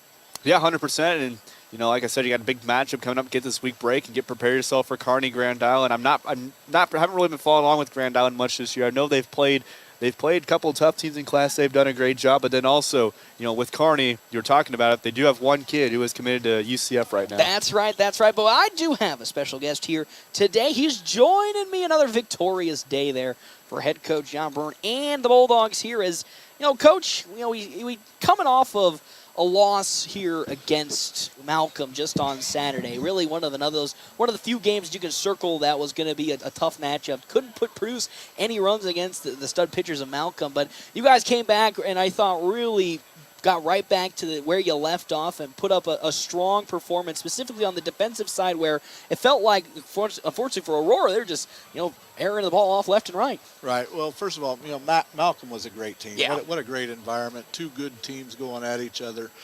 It was a 1-0 game going in the 6th, and we just didn't execute some things, and they did. So hats off to them. But today, what a great environment. Yeah, like you said. Our kids got rolling. They finally mid-inning started getting going. Our pitchers settled down, started throwing a few more strikes. which is what we like. We don't like giving up those free bases. And also it's you sit here and you talk about the environment, and that's played a huge part in maybe the tough start to this game, because not only has it been a great turnout, this is the only home game of the season, which you wish there was more of, but that's just how, again, the schedule clipped out. But I thought after everything, all the nerves finally got to settling down, it was clear to see that your team was the better team, and it was just so clean. And for first games at home like that, you normally don't expect a clean game, because the home environment is always just so different, because your family's here, your friends are here, a lot more pressure. But to come away with only one error, one error and come away 12-2 victory, ended in the fifth, got to be super happy. Yeah, I'll tell you what, I was excited all day. I told the kids, when we first started out, that I slept in my uniform, it seemed like. So, I was excited at school. I can only imagine what it's like for them. It's been a long time since I've got to suit up, so I'm excited for that. But kids did a great job. Fans did a great job. What a great environment for high school baseball. This, like I said, this has been a long time coming. So I want to thank everybody who's helped us get to this point, and we remind the kids of that every day. And they love it too here. And of course, it just feels so happy to finally sit here and be like, there's baseball at North Platte High School, because you always see the Legion season come on right immediately afterwards, and a lot of those kids are sitting there talking about, when can we get spring baseball? And they finally did, and they're all showing out here and coming up, and now we're getting into I would say a murky waters, but probably one of the toughest stretches here for your team. You're going to have a doubleheader on Friday against Grand Island to immediately turn it into a noon game in Kearney on Saturday. So that's probably the biggest sort of change and turnaround that the team has seen this season. Yeah, those will be two great challenges next week, no doubt about it. I believe Grand Island's a top 5 team in Class A, and Kearney's had a lot of success over the years. They've been a consistent program. So, yes, we'll get home late, I'm sure, Friday night, and then we'll turn around and get up and like you said, and be on the road again to Kearney the next day. So, and the thing, and also kind of good thing with how much ease some of these games have gone to, you just really haven't been able to really exert a lot of energy into the arms of the pitchers, and they've done a fantastic job. That you look at the stats, you look at every game that's gone through. They've done so well. Not many runs have been able to be given up, and to have another week off to prepare you for that must only make you feel more confident that yes, even though Grand Island always a top 5 team in Class A, Kearney a team that should always be feared in Class A, you're going to be well rested. Well, Kearney and Grand Island probably are playing more games next week than you probably will. Right. We're still building our schedule, no doubt about it. So this is a modified schedule this year. And we should be well armed when we go there. And we've got, I think we do have a deep pitching staff rotation. We're going to throw Dean in this game. We're going to start Dean McIntyre, who hasn't thrown at all. Today was Race's first day of throwing. So, we're just now starting to get kids in the rotation and to see what they have. I haven't seen what they've got. So it's good for me. Coach Holm, he knows them. So he's got it down, but it's good for me to see what they have. And that's what you love to see, because, last year when we were talking on the broadcast, Race Morkey, multiple appearances in the American Legion system as a relief pitcher. And so the fact that you can sit here and say, this is his first start. He's a fresh arm for, when we get closer to district time than most of these other pitchers that you could be facing up against. Only just keeps putting more smaller feathers into your cap, because let's just say for one instance, it's either Jack Polk or Easton Jones that have an off game. Then you have a plethora of options you can go to, and that also means when games are close, you can kind of get strategic with who you are throwing out there. And some teams really, unfortunately, aren't not only prepared for that, but aren't well equipped enough to handle what you guys can throw at them. Right. Landon did a fantastic job coming in, and just he came in through strikes, which is what we wanted, and just right there, like you said. So it'll be interesting. We've got good young pitchers that are, we're only going to play 3 innings, so hopefully maybe we'll see 1 per inning type deal. I think that's what they're planning on doing, but it's good for our guys to get the repetition. That's what you want to see, because there's never a bad time to get reps in, whether it be a blowout or even if you're on the receiving side of the blowout. There's always something that you can learn from it. But 6-1 to start this season, probably what you were hoping and love to keep seeing. So I'll see you guys though on Friday in Grand Island and Kearney. So before I let you go, what are some of the things that you have circled down that the team team needs to really focus on this week to stay mentally prepared for that 3-game swing that they're going to have on Friday, Saturday? Well, there's no doubt about it. We still can improve a lot on base running. So we're still there's a lot of things that, to me, that's one of the simplest things that we can improve on the quickest, and that's what we're going to work on a lot this week, I think. Coming and then beginning next week, and the pitchers throwing strikes. Like I said, just the walks, the free bases are what'll get you. We want to stay away from the big innings. We don't mind giving up a run or two here, but we want to be able to stay away from a big inning. So get the outs when they're there and take them. And our defense is fine. Our defense does a really nice job when they put the ball in play. They've got talented kids everywhere. Jack Polk at shortstop. Obviously, you saw Caden. Holy what cow. a play that was. Oh, my gosh. Mr. Jonason ran that down, and, yeah, that was pretty impressive. You loved it. And he's been doing it for so long. It's essentially just you get surprised, but also at the same time, you're like, well, he's out there. It's almost expected he'll never misplay a ball at that. But you just love to see it, and that's, I think, and that's what we said, too, a couple of those, just a little bit of some miscommunication on the base running, and then the first inning with those 2 free runs that came across. Other than that, great game, and then it's only going to lead into next week when you take on Grand Island and Kearney. Well, Coach Byrne, thank you so much for stopping on by here. We're going to step aside, and we're going to take a real quick break. We come back, more of our Quick Stop postgame show right here at FM 98.1 and AM 1410.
It's the Quick Stop post-game wrap-up. Quick Stop never closes, with 24 locations open 24 hours a day. Welcome back here to 1 Bill Woodfield. North Platte High School picks up the victory in this one, 12-2 over Aurora and the Huskies. Bulldogs improve now to 6-1 on the year. Huskies to 0-5. Let's jump into our Ameriprise Financial Money Player of the game, and it's going to go to Easton Jones, who came into relief effort today. It was a 2-2 ball game, and the moment he stepped in, he really took command of the ball game. He went 2 innings with 2 strikeouts and really shut down the Huskies offense, and that's what really turned this ball game around for North Platte High School. So he is our Ameriprise Financial Money Player of the game. When Money Matters, talk to Marshall Doty, Mark Tillman, and Jacob White, financial advisors with CIO Wealth Strategies, a private wealth advisory practice of Ameriprise Financial Services, LLC, North Platte, Nebraska. Talk to them about all your professional financial service needs. Ameriprise Financial Services, LLC, member FINRA and SIPC.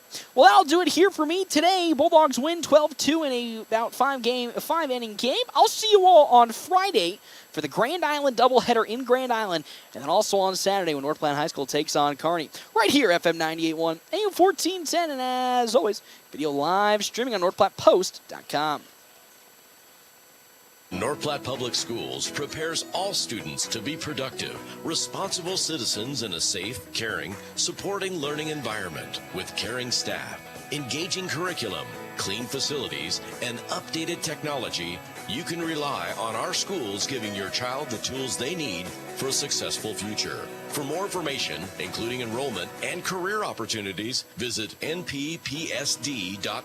North Platte Public Schools. Communicate, connect, commit. After I drop the kids off, I have to run across town for a meeting, hit the gym during lunch. Jake has soccer tonight, and Emily has gymnastics.